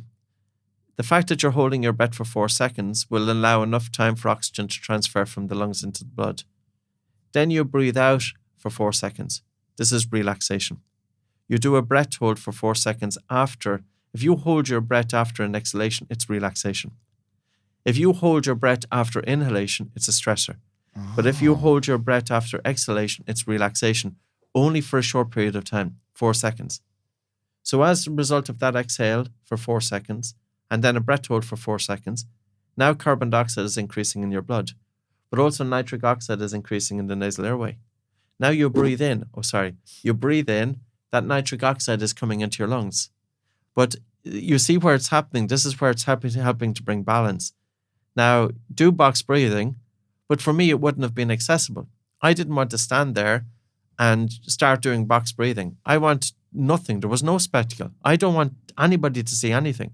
I just want to bring my attention inwards. And the simplest way, anytime that you want to induce relaxation, is focus on the speed of the exhalation. The inhalation is more of a stress response. The vagus nerve steps back. There's an acceleration in your heart rate. The heart rate is fastest when the lungs are rich with oxygen. During the exhalation, that's primarily under the control of the body's relaxation response. If you have a fast exhalation, it's a stressor. So if, for example, you're going in to do an exam and you're sitting in the exam hall and your breathing in and out is relatively fast, stressor. Your brain wants you to get out of there. But if you were to sit there and you're breathing in and out through your nose and you're taking a soft breath in through your nose and a really relaxed and slow, gentle breath out, your body is telling the brain that you're safe. Because whenever we feel stressed or whenever we are in a difficult situation, we never breathe out slowly. So fast exhalation during rest is always associated with danger. So we can very easy, using that to our benefit, we now have a tool to tell the brain that we are safe. You could be sitting there now. Nobody sees anything. No spectacle. Take a soft breath in through your nose and a really relaxed and slow, gentle breath out. You bring down your heart rate. Your brain interprets that you're safe. And this helps to bring balance to the autonomic nervous system.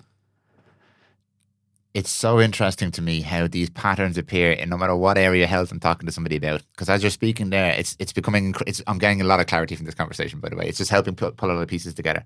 But if I think about physical fitness and resilience of the body without the breath, it would be much better for people to get a daily dose of movement that they can control, that they develop good movement patterns, a good level of healthy skeletal muscle, manage their body weight every single day of the week, which will allow them to be resilient and robust, rather than caning a workout on a Saturday or Sunday. So, for example, in breathing terms, rather than me doing a fantastic breathwork session on a Saturday, if I learn to breathe calmly, slow, and manage my oxygen and carbon dioxide, etc., consistently, none of the events that would generally bring me, heighten me, my arousal, I suppose, are really going to get me there as easy or as quick, because in general, I'm calmer, I'm more relaxed, I have more control over my breath. So it's the parallels, the same with nutrition. Rather than eating really healthy kind of Monday, Tuesday, Wednesday and going off the rails at the end of the week, if I just have a general level of nutritional balance, I'm going to have a much higher level of baseline health and baseline nutritional quality in my life. So the patterns are all there. This is not outrageous stuff by any means of imagination. And when you're describing even the type of breathwork, it's not extreme. It's not necessarily technique-based or sexy. Slow it down. take it easy, be conscious, have intent behind your breathing, and you just get better at it. The parallels are really, really interesting to me. Really, really interesting. And the fact that, again, it empowers you and just gives you a higher level of general control and space and soft. Now I know what you mean by softness, by the way, in your life. Your own stories are really speaking to it here, but how you describe this on an elite level, you work with snipers, you work with elite athletes. Actually, the fight one is interesting to me because as a visual, you often hear people when they're watching boxing, as soon as the guy opens his mouth, the commentator goes, he's tired here. He's running out here because his mouth is open. It's an immediate indicator. So obviously the nasal breathing, that baseline, that level of calm is an indicator of this guy's in control. He knows what he's doing. There's intent about him. He's managing his movement. He's managing his energy. And as soon as you visually see that switch, you kind of know it's a visual indicator there. It's absolutely fascinating. Could you just, again, I know you mentioned it briefly a couple of times there, the carbon dioxide balance in the blood. Could you just give me a little bit more clarification on that? Because initially we all would have thought carbon dioxide is simply a waste product of the body. But you mentioned the Bohr effect there and how having more carbon, it was something that Paul said to me when he gave me this book originally as well, is carbon dioxide is almost more important to consider than oxygen because we all think about oxygen. Could you just speak to that a little bit more if you don't mind? Yeah, carbon dioxide, we don't inhale it in. Yeah. You know, we know that the atmosphere, 21% of the atmosphere is oxygen and only 0.04% of the atmosphere is carbon dioxide, but the human lungs needs 5%. So we have 0.04% in the atmosphere and the human lungs needs 5% of the atmosphere. Whatever the carbon dioxide pressure is in the lungs will determine the pressure of carbon dioxide in the blood.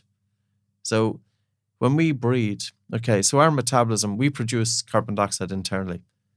If we increase our metabolic rate, if we go for a jog or whatever, we produce more carbon dioxide. So there's more carbon dioxide coming because it's increased as a byproduct of our metabolism. We have got that increased carbon dioxide coming from the tissues into the blood coming back to the heart, and that coming back into the lungs. And it's our ventilation. In other words, the respiratory rate multiplied by the tidal volume to give us minute volume. The volume of air that we breathe per minute will determine the partial pressure of carbon dioxide inside in the lungs. If we are breathing too hard and too fast, we get rid of too much carbon dioxide from the lungs.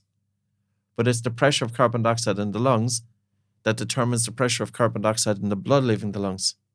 So it's the volume of air that we breathe that determines the carbon dioxide pressure in the lungs, and it's the carbon dioxide pressure in the lungs that determines the carbon dioxide pressure in the blood. Okay.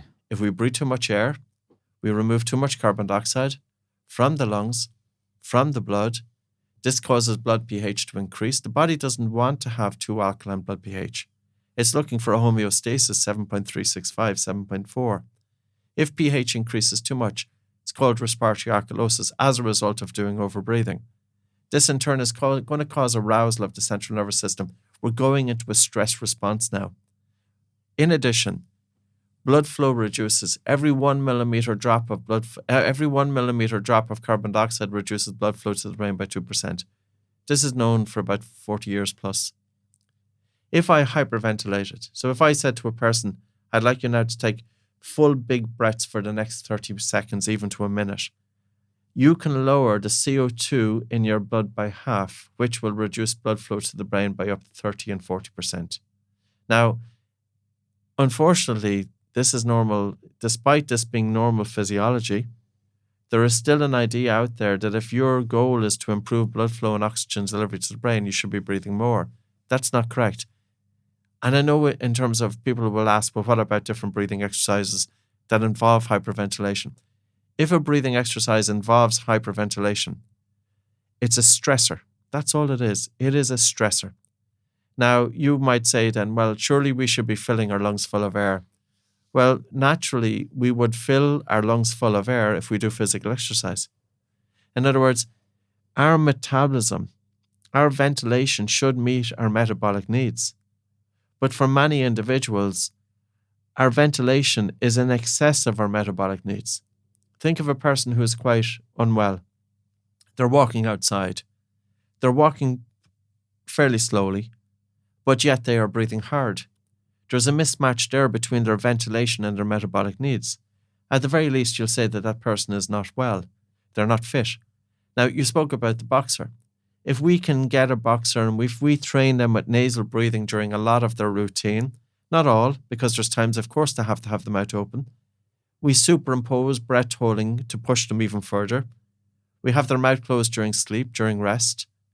We also practice breathing less air during rest to reduce the chemosensitivity to carbon dioxide. So, what's the primary driver to breathe? The primary driver to breathe is carbon dioxide, it's not oxygen. If we have a strong sensitivity to the accumulation of carbon dioxide, our breathing is naturally faster and harder. If our breathing during rest is naturally faster and harder, we are going to breathe with disproportionate breathlessness during physical exercise. This is why athletes need to look at breathing, because your ventilation during physical exercise is influenced by your ventilation during rest. And if an athlete is exposed to trauma, or if, for example, they are exposed to high stress, or even if a belief, if you have an athlete who already has dysfunctional breathing, and then they are doing periods of hyperventilation, well, the hyperventilation isn't going to improve their underlying breathing patterns. So this is where it's important to tailor it. And yes, coming back to carbon dioxide, this isn't just this waste gas.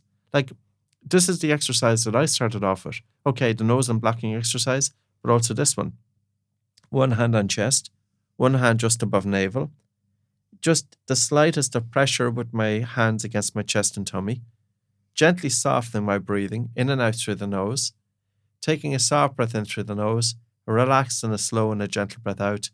The objective is to breathe about 30% less air. By breathing 30% less air, carbon dioxide is not able to leave the body quickly enough. And as a result, I'm deliberately under-breathing to increase CO2 in the lungs and blood. I want to feel air hunger. So the whole purpose of this is to breathe less air to the point that you feel air hunger. As carbon dioxide is the primary stimulus to breathe, air hunger signifies that there is an increase of carbon dioxide in the blood. As carbon dioxide increases, it's helping to improve my blood circulation. 50,000 miles of blood vessels throughout the human body. As carbon dioxide increases, hemoglobin, which is the main carrier of oxygen, releases oxygen more readily to the tissues and organs. It's really ironic. I always had cold hands and cold feet as a kid and as a teenager, always. And I remember the day I was practicing this and I could feel a warmth coming into my hands. And I would say to the listeners, practice this yourself, when you get a quiet time this evening. Sit back, put one hand on your chest, one hand just above your navel, and gently soften and slow down your breathing to the point that you feel that you are not getting enough air. Don't do it too much to the point that you have involuntary contractions of the diaphragm. Just gently soften your breath that you feel a little bit of an air hunger, similar as if you're going out for a comfortable walk. The little air hunger tells you that carbon dioxide is accumulated in the blood a little bit. That in turn is going to improve your blood circulation and your oxygen delivery. So it's ironic. You're feeling that you're not getting enough air, but your oxygen delivery has increased. Now there's another thing that goes with that. Carbon dioxide also has a vagotropic effect, and what that means is that this nerve, the vagus nerve, is wandering throughout the human body. It's innervating the major organs, and 80 to 90% of the communication by the vagus nerve is from the body to the brain. As we gently soften and slow down our breathing, we're having that really slow and relaxed gentle breath out, but we're also increasing carbon dioxide in the blood. It stimulates the vagus nerve. We will have increased watery saliva in the mouth. So we know that we can activate the rest and digest response. Digest response when we produce more watery saliva because the body is ready for the digestion of food. But we also feel sleepy. So if I have an insomniac, I want to give them a tool that they can help to down-regulate before they go to sleep. And we do that really softening and slowing down their breathing to the point of a slight air hunger. And they start to feel sleepy. So, and the other thing that I would say is that, people might say, what sort of exercise should I do in the morning? It really depends on how you feel when you wake up in the morning. If you're feeling tired when you wake up in the morning, if you had your mouth closed during the sleep, you would wake up feeling more refreshed normally. But if you're waking up tired in the morning, you need to down-regulate first before you up-regulate. So say, for example, if I'm jet lagged and I have a presentation and I want to conserve all my energy and as much energy for the presentation, I will sit in a chair. I'll just gently close my eyes. I'll bring my attention inwards. I'll slow down everything because now I'm conserving energy. And it's almost like a mini nap. I don't want to go out on stage feeling too relaxed. I then will do some breath holds. I'll do 2 or easy breath holds during movement, and then I will do 4 or 5 strong breath holds to drive a stress response, to increase blood flow to the brain. And I walk out and I will disperse my attention throughout the body. As I said earlier, I just want to walk out. I don't want to walk out as a head. I want to walk out with my attention dispersed throughout the body, and the critical mind is set aside, and I'm in that state, and this is where the right words happen. I don't have to think about anything, and it's effortless, and time flies, and it's a wonderful state, and it absolutely has a bearing on the quality of your talk. And it's not just the communication that you're putting out there, but I also believe that it has a bearing on the receptivity of the audience, because if the speaker is in a state of presence, meaning that their attention is simultaneously moving with time, and that they are outside of thought, when the speaker is in a state of presence, it will bring the listener into a state of presence.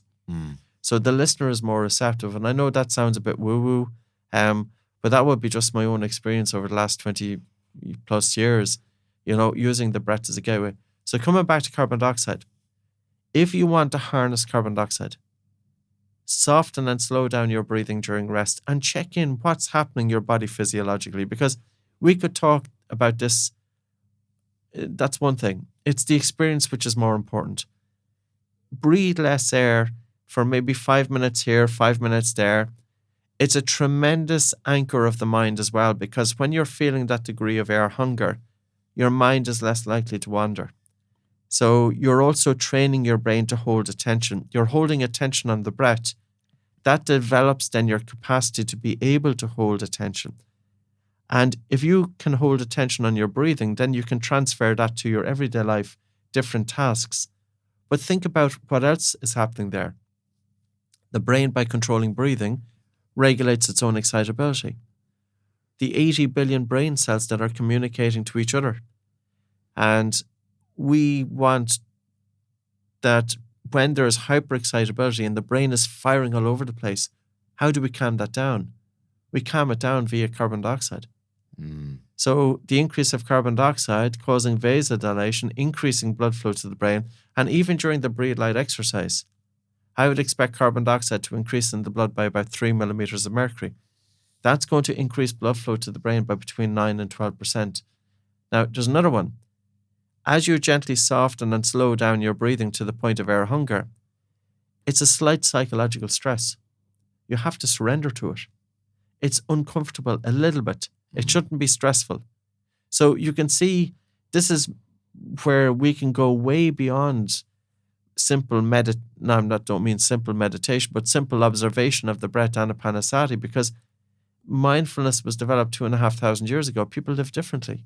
We need to actually influence the breath in accordance with our ability to be able to dampen the stress response, increase the relaxation response, but more importantly, long term, is reduce our chemosensitivity to carbon dioxide, improve our tolerance to carbon dioxide. Because if we have improved tolerance to CO2, the drive to breathe is reduced. We're breathing softer, we're breathing lighter, we're breathing slower.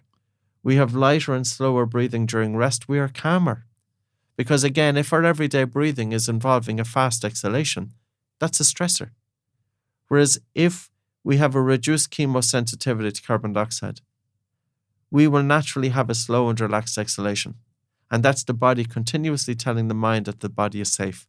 Like in the person that I'm working with chronic fatigue syndrome, I'm only teaching him this exercise in small breath holds. Because I realize with this individual, he pushed it too hard.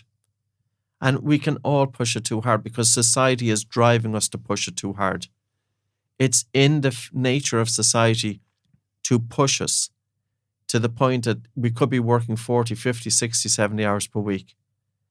Because, of course, the more we push ourselves, the more productive we are, and all of the benefits of increased taxes and all of this, and everybody seems happy, everybody except for the individual who's been pushed.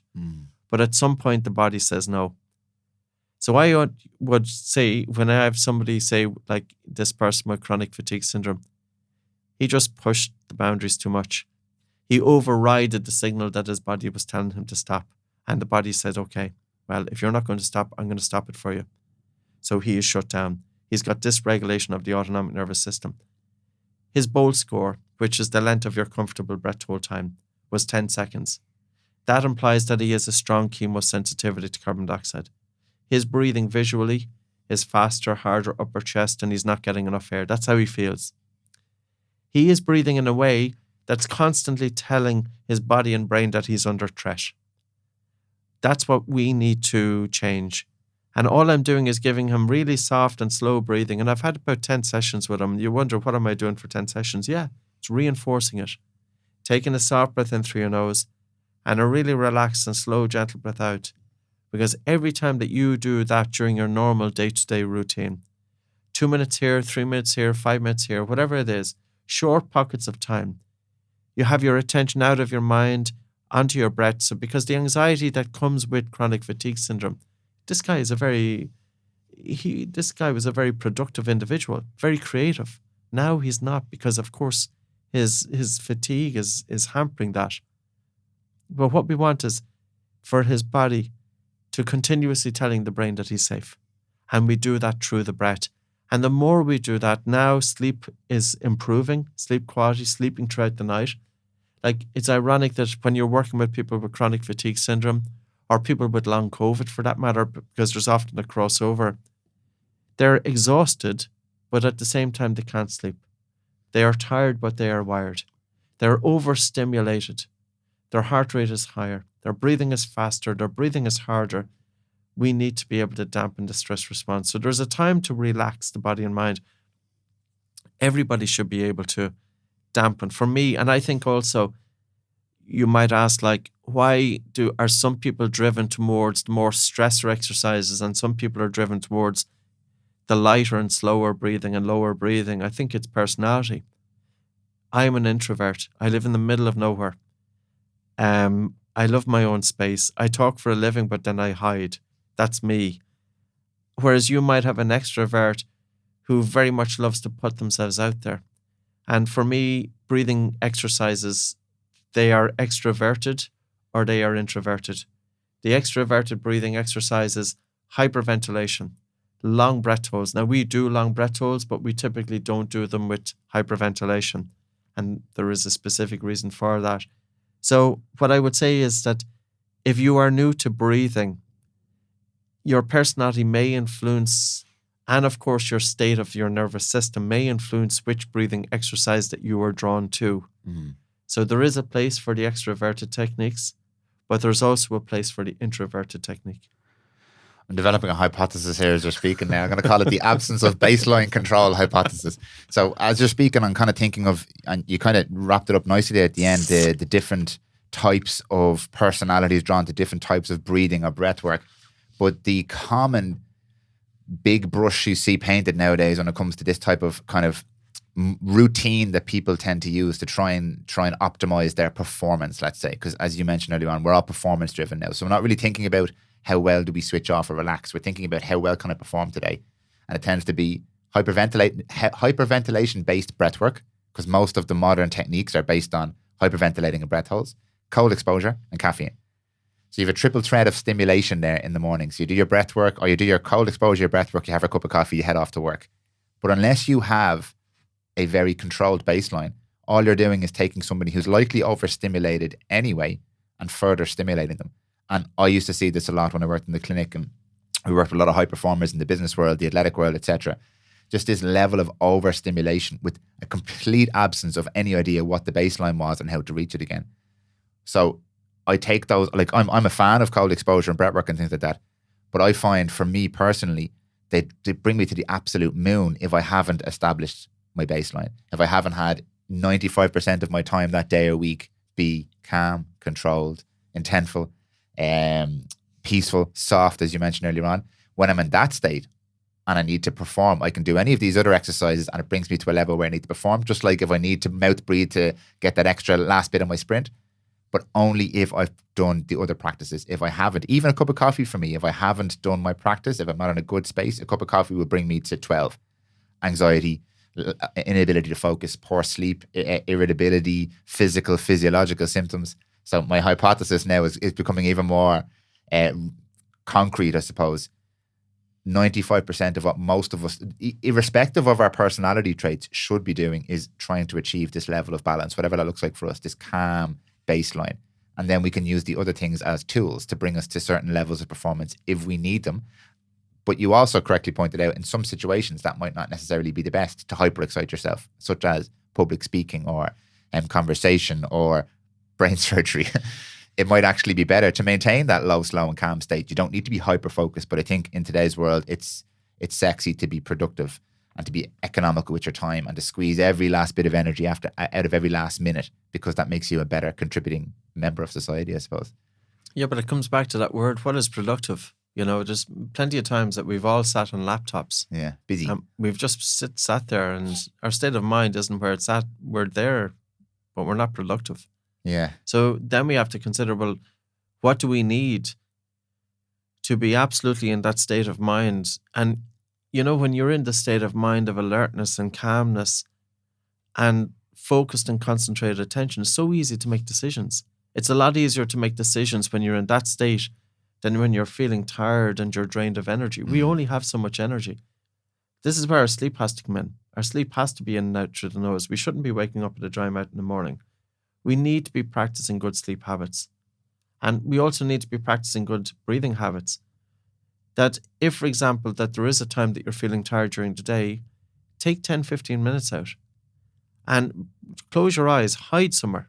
And I know maybe your boss is thinking, well, this guy is dossing or this girl is dossing. But if the boss had an awareness that this is your 15-minute reset to improve your productivity, you know, I will very often, I take 20 minutes out in the afternoon.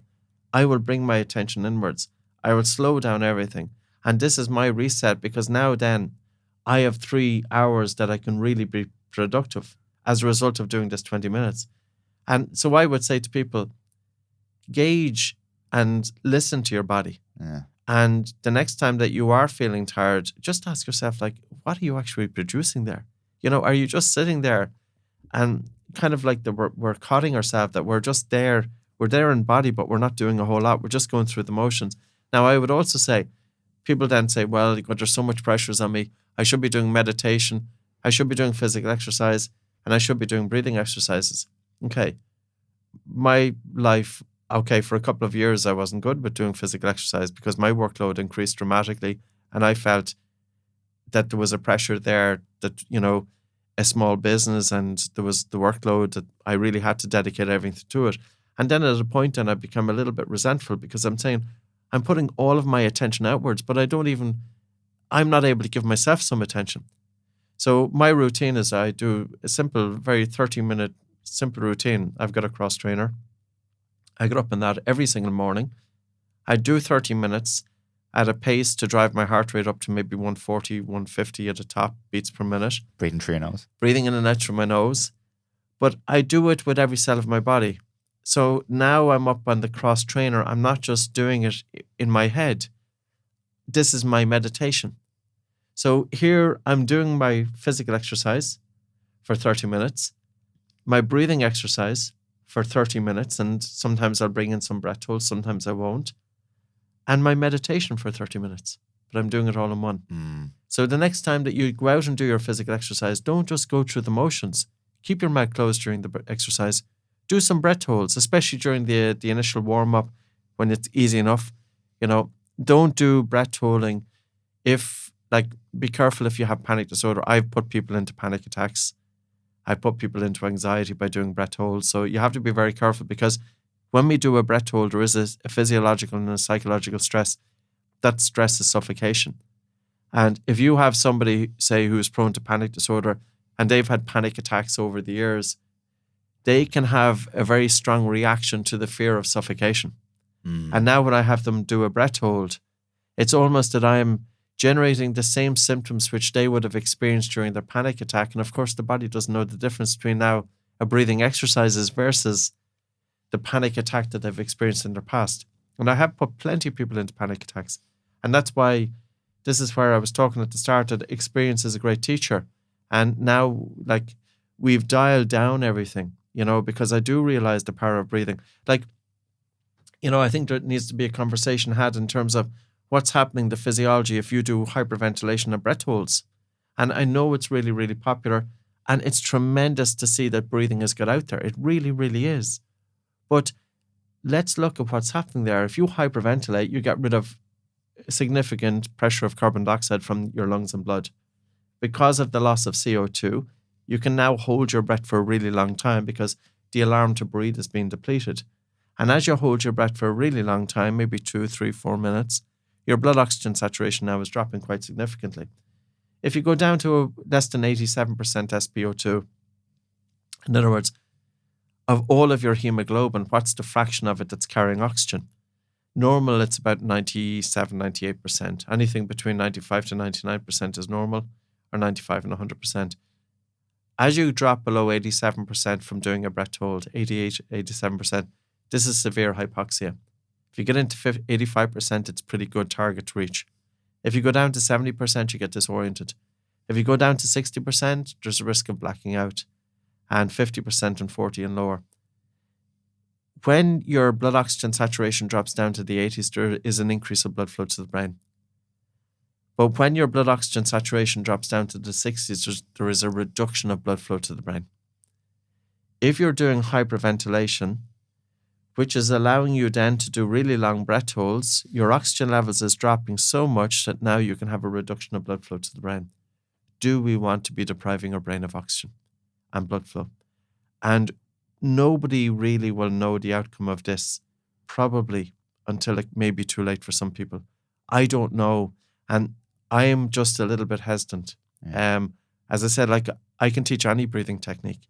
I don't have to do any training and have somebody breathe, hyperventilate for 20, 30, 40 breaths and then do a long breath hold. But I will choose to do specific breathing techniques. Safety is really important.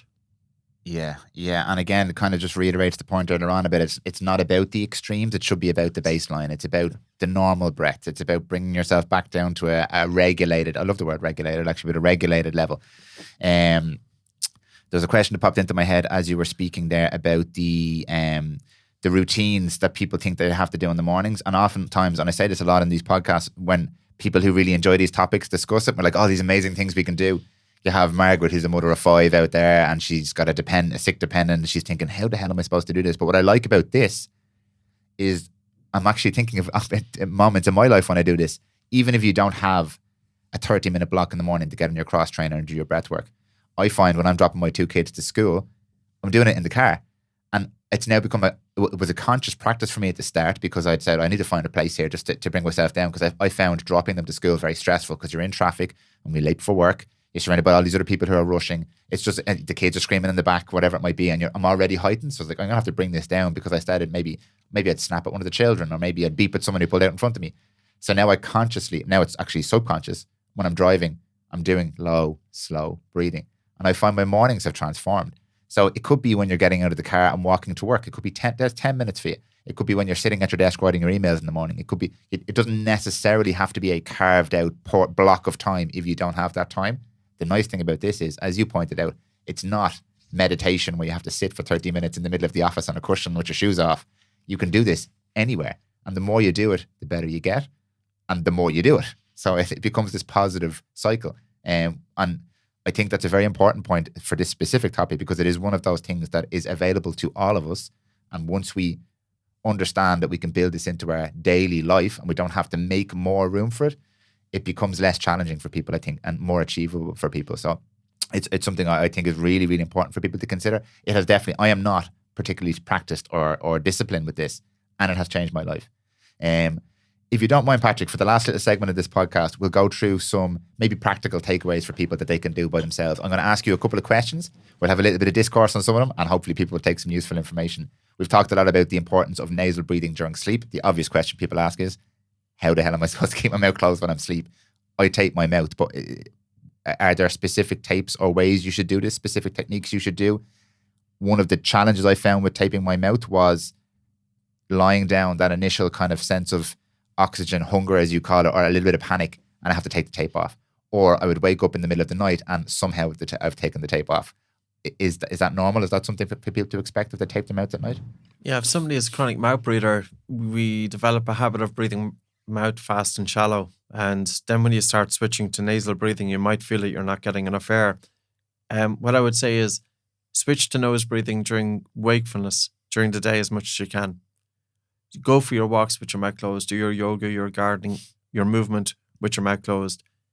Then your body is adapting to nasal breathing. Then it's a lot easier during sleep. We brought out a tape a few years ago called Myo tape, and it's quite popular internationally. The tape doesn't cover the lips. The tape surrounds the mouth and pulls the lips together. It's kinesio tape, but it's just cut in shapes for children, for very adults. good. And that way then it takes the scary part of it out of it. But there is also a safety. People with obstructive sleep apnea, people with moderate to severe obstructive sleep apnea, adults, can have a tendency to mouth puff. And if you tape their lips and they cannot mouth puff, it can make their sleep apnea worse. What's mouth puffing? Mouth puffing is... So the air has okay. to come out through the mouth. Okay. So they may be breathing in through the nose and out through the mouth, or they could be breathing in through the mouth and then mouth puffing. In other words, mouth puffing is when the air has to leave the body, and it's going to leave the body by any way possible. And because that person, the drive to breathe is quite strong, they may have had an apnea, they may just have heavy, hard, fast breathing. So never tape the lips of somebody with sleep apnea. Never tape right across the lips. Okay. Surround the lips, because with people, and if you're wondering about the science, I wrote a review paper with 2 ear, nose and throat doctors. It's a scientific paper, but it's relatively easy to understand.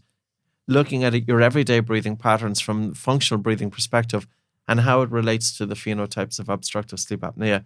Bearing in mind, when we talked about focus earlier on and corporates, it's very, very common for men to have obstructive sleep apnea. It's between 25 to 50% of men. It will really impact your concentration. The people who are more susceptible to it would be even, say, for example, rugby players. So you can think of a rugby guy. He's a bigger guy. Neck. He's got a bigger neck circumference. He's stressing his heart during physical performance, during his training, and then he's stressing his heart during sleep. And the next thing is we hear of a rugby person dying at 40 years of age or 50 years of age, and we're wondering, this person was fit. They seem to have done everything right, but why did they die? Well, the question to ask is, was their sleep investigated? Wow. It's really, really important. So the taping, so the Myo tape is like we ship, it's sold from Galway, like I'm based in Galway, but we ship out to a large international, like we're based now in 50 countries, 3,000 instructors across 50 countries. The books are in 15 languages. So on an international level, I think we've made a little bit of a dent in terms of breathing. In Ireland, I don't think we really have, because I suppose what happened was that my work took me internationally. And when my work took me internationally, then I didn't have enough to focus on here. Like I used to be away for 6 months of the year. And that's not easy either. You know, Course, I have a beautiful spot in the middle of Connemara. And sometimes I was in Australia there 2 weeks ago. I was in London on Monday. I'm in Poland in about a week and a half, and then I'm in Austria. Wow. And I'm fully booked out for 2024, which is good, but it also brings its own issues. So we now my 2025 calendar is starting to take dates.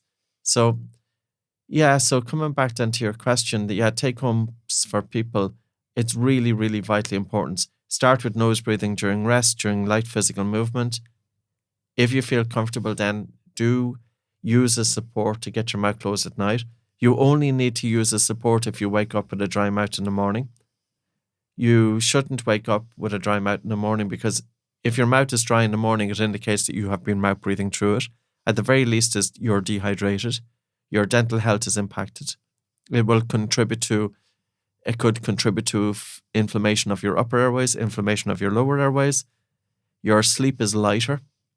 So those of you who wear wearables, and you know the word readiness in terms of heart rate variability, if your mouth is closed, your sleep is deeper, your HRV is more optimal, and also with your everyday breathing. So that's one aspect of it.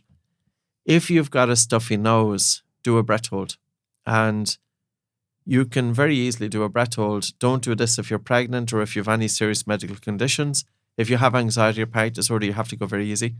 So if your nose is stuffy, take a normal breath in through your nose, out through your nose, pinch your nose, hold your nose, and simply as you're nodding your head, nod your head up and down as you hold your breath, and nod your head up and down maybe 10 times. So the movement associated with the breath hold increases carbon dioxide in the blood, which elicits a slight stress response, which causes the blood vessels in the nose, which have swollen, to constrict. Okay. And that's known since 1923. You know, we did a small pilot study with Dr. John Fenton. He's professor of ear, nose and throat at Limerick Hospital.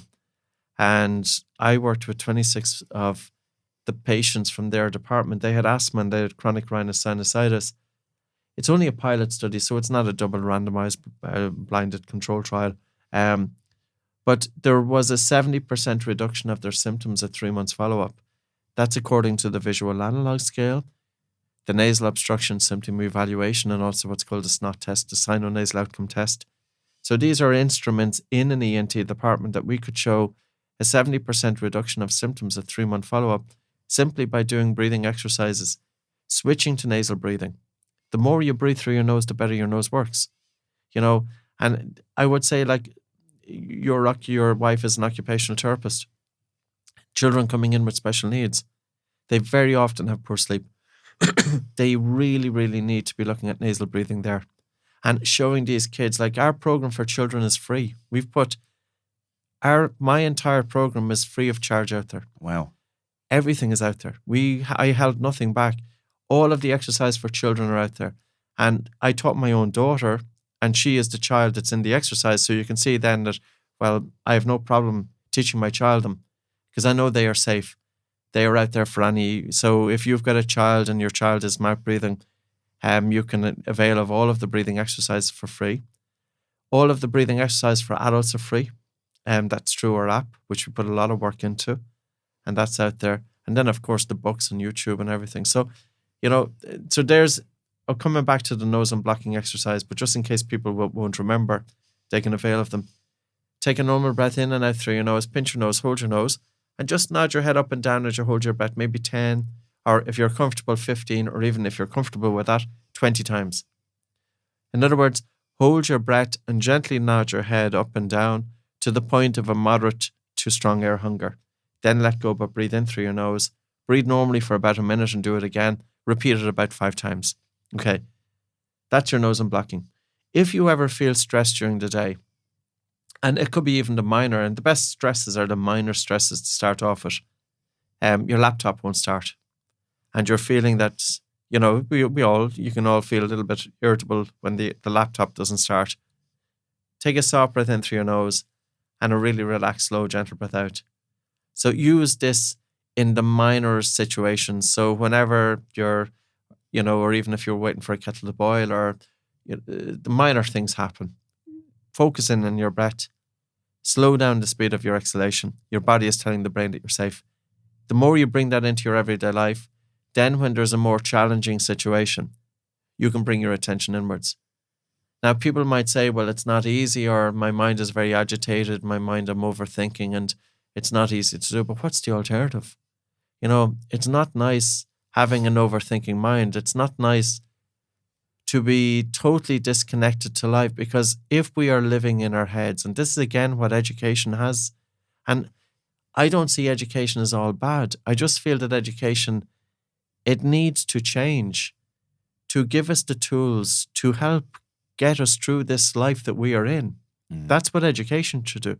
You know, 12 to 14 years in formal education, and we come away from it and we barely have the tools. We you know, like it's, you know, and even so, yeah, coming back then to I forget my point now at this point, but yeah, the minor stresses that you can always have that to fall back on. Now, if you go and do your physical exercise, do it all with your mouth closed. If, for example, you're watching television in the evening and you want to down-regulate as you're watching the screen, of course, if you have insomnia, use blue light filter glasses because of the white light coming from, or the blue light coming from the TV. You have one hand on your hand, one hand just above your navel. And you don't even have to have your hand in your, because you might be in the presence of your family. You can be just sitting there and you're really taking that soft breath in through the nose. So the softer the breath in, almost that as you breathe in, that your breath in is imperceptible, that you hardly feel any air coming into your nose. And you're not doing it by tensing the body. It's not by tensing the body. It's by taking that really soft, gentle breath in through the nose and a relaxed and slow, gentle breath out. That's a good way to downregulate. And the other aspect to this is where I lost my thought and I come back to it. People do say that sometimes it's not easy, that the mind is overthinking. It is correct. But it is absolutely not easy when the mind is thinking that way all the time.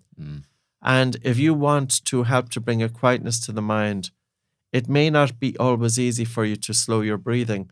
And even sometimes people with an agitated mind, they find it difficult to slow down their breath because the very act of placing attention on their breathing can make the mind agitated. Don't worry. Go for a walk with your mouth closed. If you go for a walk with your mouth closed, it's one of the best breathing practices you can do. And walk at a pace whereby you can sustain nasal breathing. You're feeling air hunger there.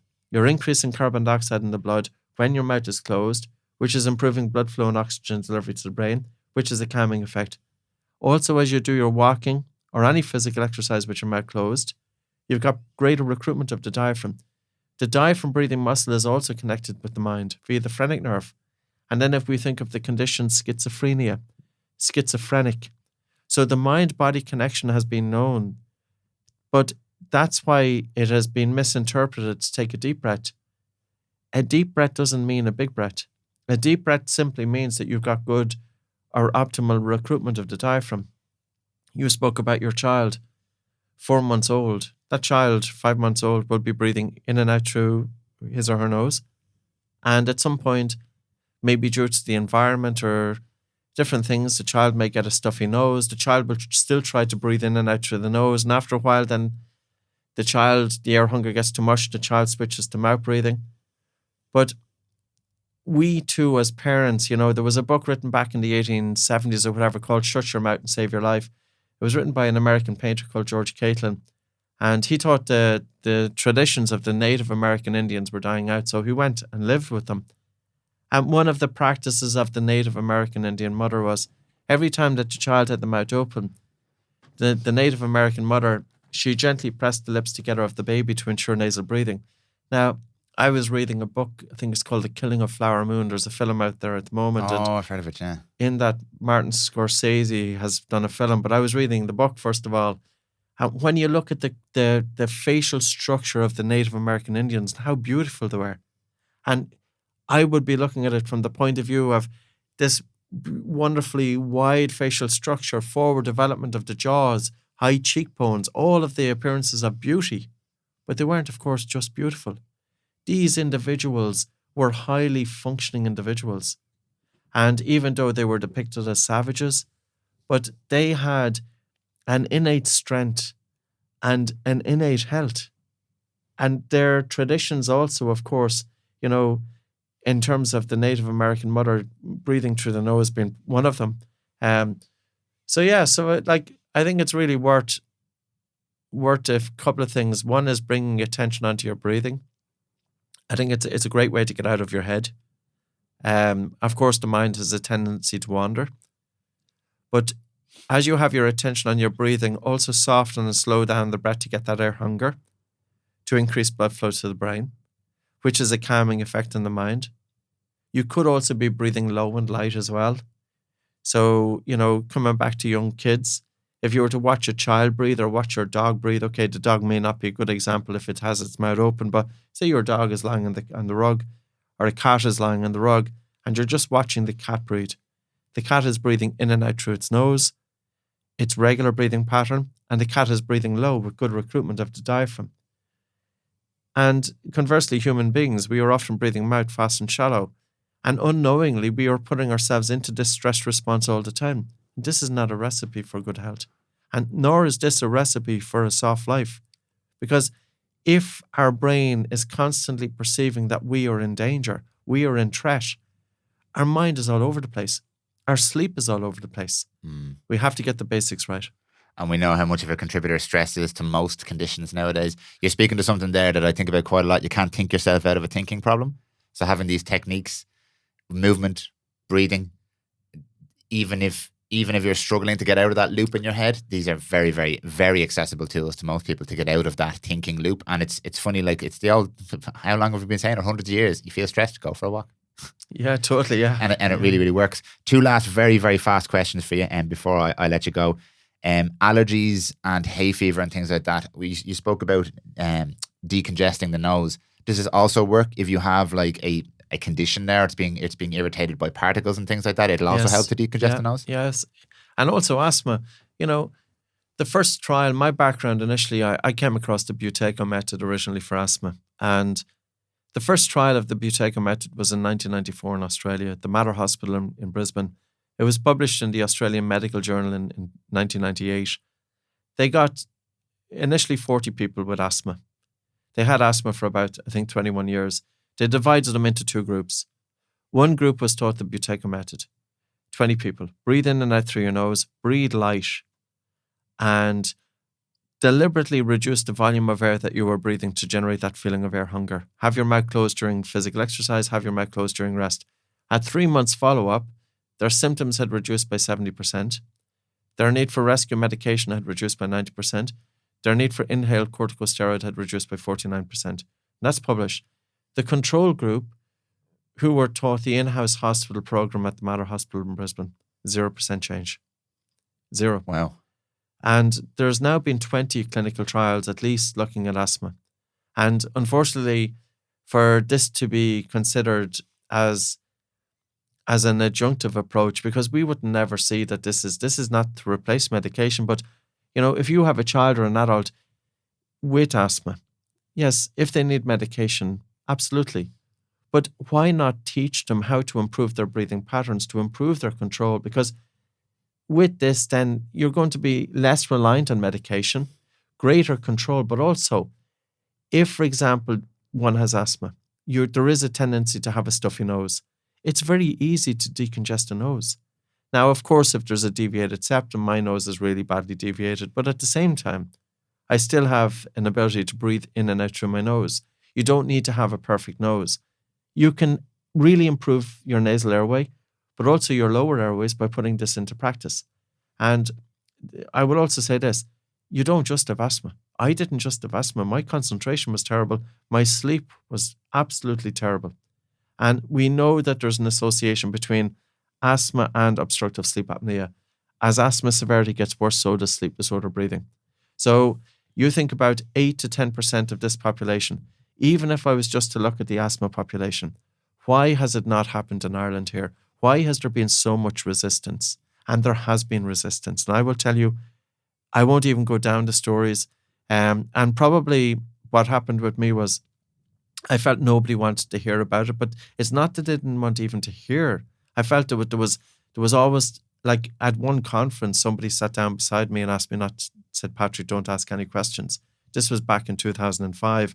That was an asthma conference.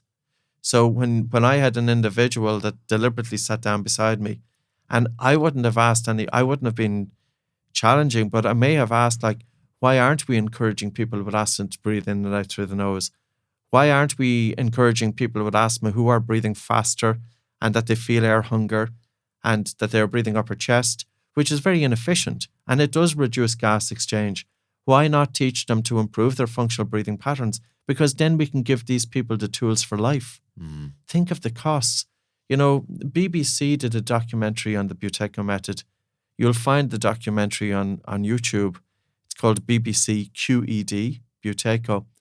And they interviewed a doctor in Glasgow, Dr. Gerald Spence, and his medication budget for asthma reduced by 2/3 as a result of bringing Buteyko into his asthma practice. Now, this is just asthma. If we think about the anxiety and the mental health, and we think about the 75% of people with anxiety and panic disorder having dysfunctional breathing patterns, why aren't these people being taught to be able to self-regulate? And I am 50 years of age now, and I grew up in an environment where I wasn't so much overstimulated with mobile phone technology and all of the platforms that are literally stealing people's attention. You have young children and all they're doing is scrolling through these feeds. They're looking at information at a very, very superficial learning level. you don't have that same degree of deep learning because, of course, they won't be reading as many books because the phone is taken over. But every time that they are scrolling through this feed, they're seeing beautiful people. They're seeing people at their very best. They're seeing the riches and the wealth because, the only thing that you see on social media is, that I tend to notice anyway, is beautiful people with six packs. If you've got a belly, you're not going to be out in social media telling. If you're not doing well financially, you're not going to start showing that. So now you have children and teenagers who are so susceptible and influenced by this. They're seeing that life is all about perfection, beautiful, lots of money, on holidays, out in the sun, and then they're comparing their lives to these, and all it's going to do is drive angst. And these children and teenagers, I think, breathing. But the other thing that I will say is that if you just introduce mindfulness into a school class environment, I'm not sure if the kids will do it.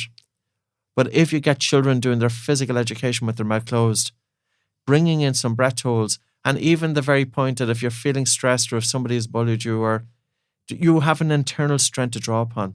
And you'll always have that internal strength when you bring your attention inwards. And even if you're feeling a little bit angst, focus on slowing down the speed of the exhalation. So these are tools that are very, very accessible to get into the school class environment. I think there's a place now for breathing, and I think it's more wanted now than ever before. Yeah, as you've correctly pointed out there, it's going to be very, very hard to bring people's conscious attention, like children especially, to this stuff when they're being so overstimulated. But something like that, if it's implemented and systemized, Yes. It kind of bypasses the need for them to really understand it or engage with it. They're just doing it because it's what we do now. This is what we do in school. This is what we do in PE. This is what we do in our classroom. So I think it's fantastic. One last little question that popped up on Instagram from somebody who wrote in, and I think you've kind of already answered it. Sinuses blocked at night. They can't nasal breathe, but you've pointed out the exercise they could work. Yeah, and also it's normal enough. Like when you sleep, it is normal that one side of the nostril gets blocked. Yeah. That's the side that's closest to the pillow. Now, if, for example, you do feel that you have a fairly stuffy nose, you could use the Cottle maneuver. So we use nasal dilators with some athletes. I use them when I'm on my cross trainer. Oh, the nose strips. Well, we have our own little plastic device, but you could use the nasal. The nose strips are good, but if you're sweating, then they're not great. The nose strips are better for sleep. But for physical exercise, a plastic nasal dilator, which is based on the Cottle maneuver, will open up the nose to allow easier breathing. So, yeah, the more you breathe through your nose, the better it works. The more you breathe through your nose during wakefulness, during the day, during physical exercise, the easier it is that you will be able to breathe through your nose during sleep. If your nose is stuffy, you can do breath holds. If, for example, though, you have serious medical conditions, go very, very easy with the breath holds. Yeah, it's just a matter of putting it into practice. Yeah, Patrick. There's so many other areas here, but I don't want to go into. I want to make this quite manageable for people to consume the information. So, I think we'll pause there. I'll ask you at some point. Maybe I'll visit you in your beautiful facility when you're back, and we can do round 2, because there's lots of other areas here that are a little bit more technical we haven't touched on. But I think the level of practical advice you've given today is absolutely fantastic. I read a lot about this, and you've still brought a lot more clarity to me about what we're actually trying to achieve here. It's not about the specific exercises and the techniques and the breathwork classes and all these different things. It's about refamiliarizing ourselves with the breath, with the sense of, again, I understand why I say a sense of softness, a sense of calm, and that ability to call upon these tools that we have naturally when we need them, which, in my opinion, will solve a huge amount of the problems that we deal with today when it comes to our minds, our angst, our performance, all these different things. So thank you very much for your time today. Thank you for clarifying that with me. Really, really appreciate what you're doing. I was actually, not that I was surprised, but I was blown away by how widespread and international your work is, how much you travel, how many people you actually work with. I think it's absolutely phenomenal. So congratulations. Yes. Just before you go, what's next in your world in terms of the breadth and the direction you'd like to go with this? Yeah, I think our goal is really to get it out there and to make it accessible and to communicate it in a language that people resonate. I really wonder and ask the question, like, why or where has breathing gone wrong? And I think it's gone off in some different tangents that I'm not sure if those are helpful. Like I wrote a book recently called Breathing for Yoga. It's about 500 pages. It's supported with 700 references. I don't know much about yoga. I brought the breathing part of it. We also had a yoga instructor. And then a PhD researcher called Magdalena Kraler. So she's done a PhD on yoga breath. Yoga breath changed in 1880. So up until 1880, yoga breathing was about breathing light and slow and subtle.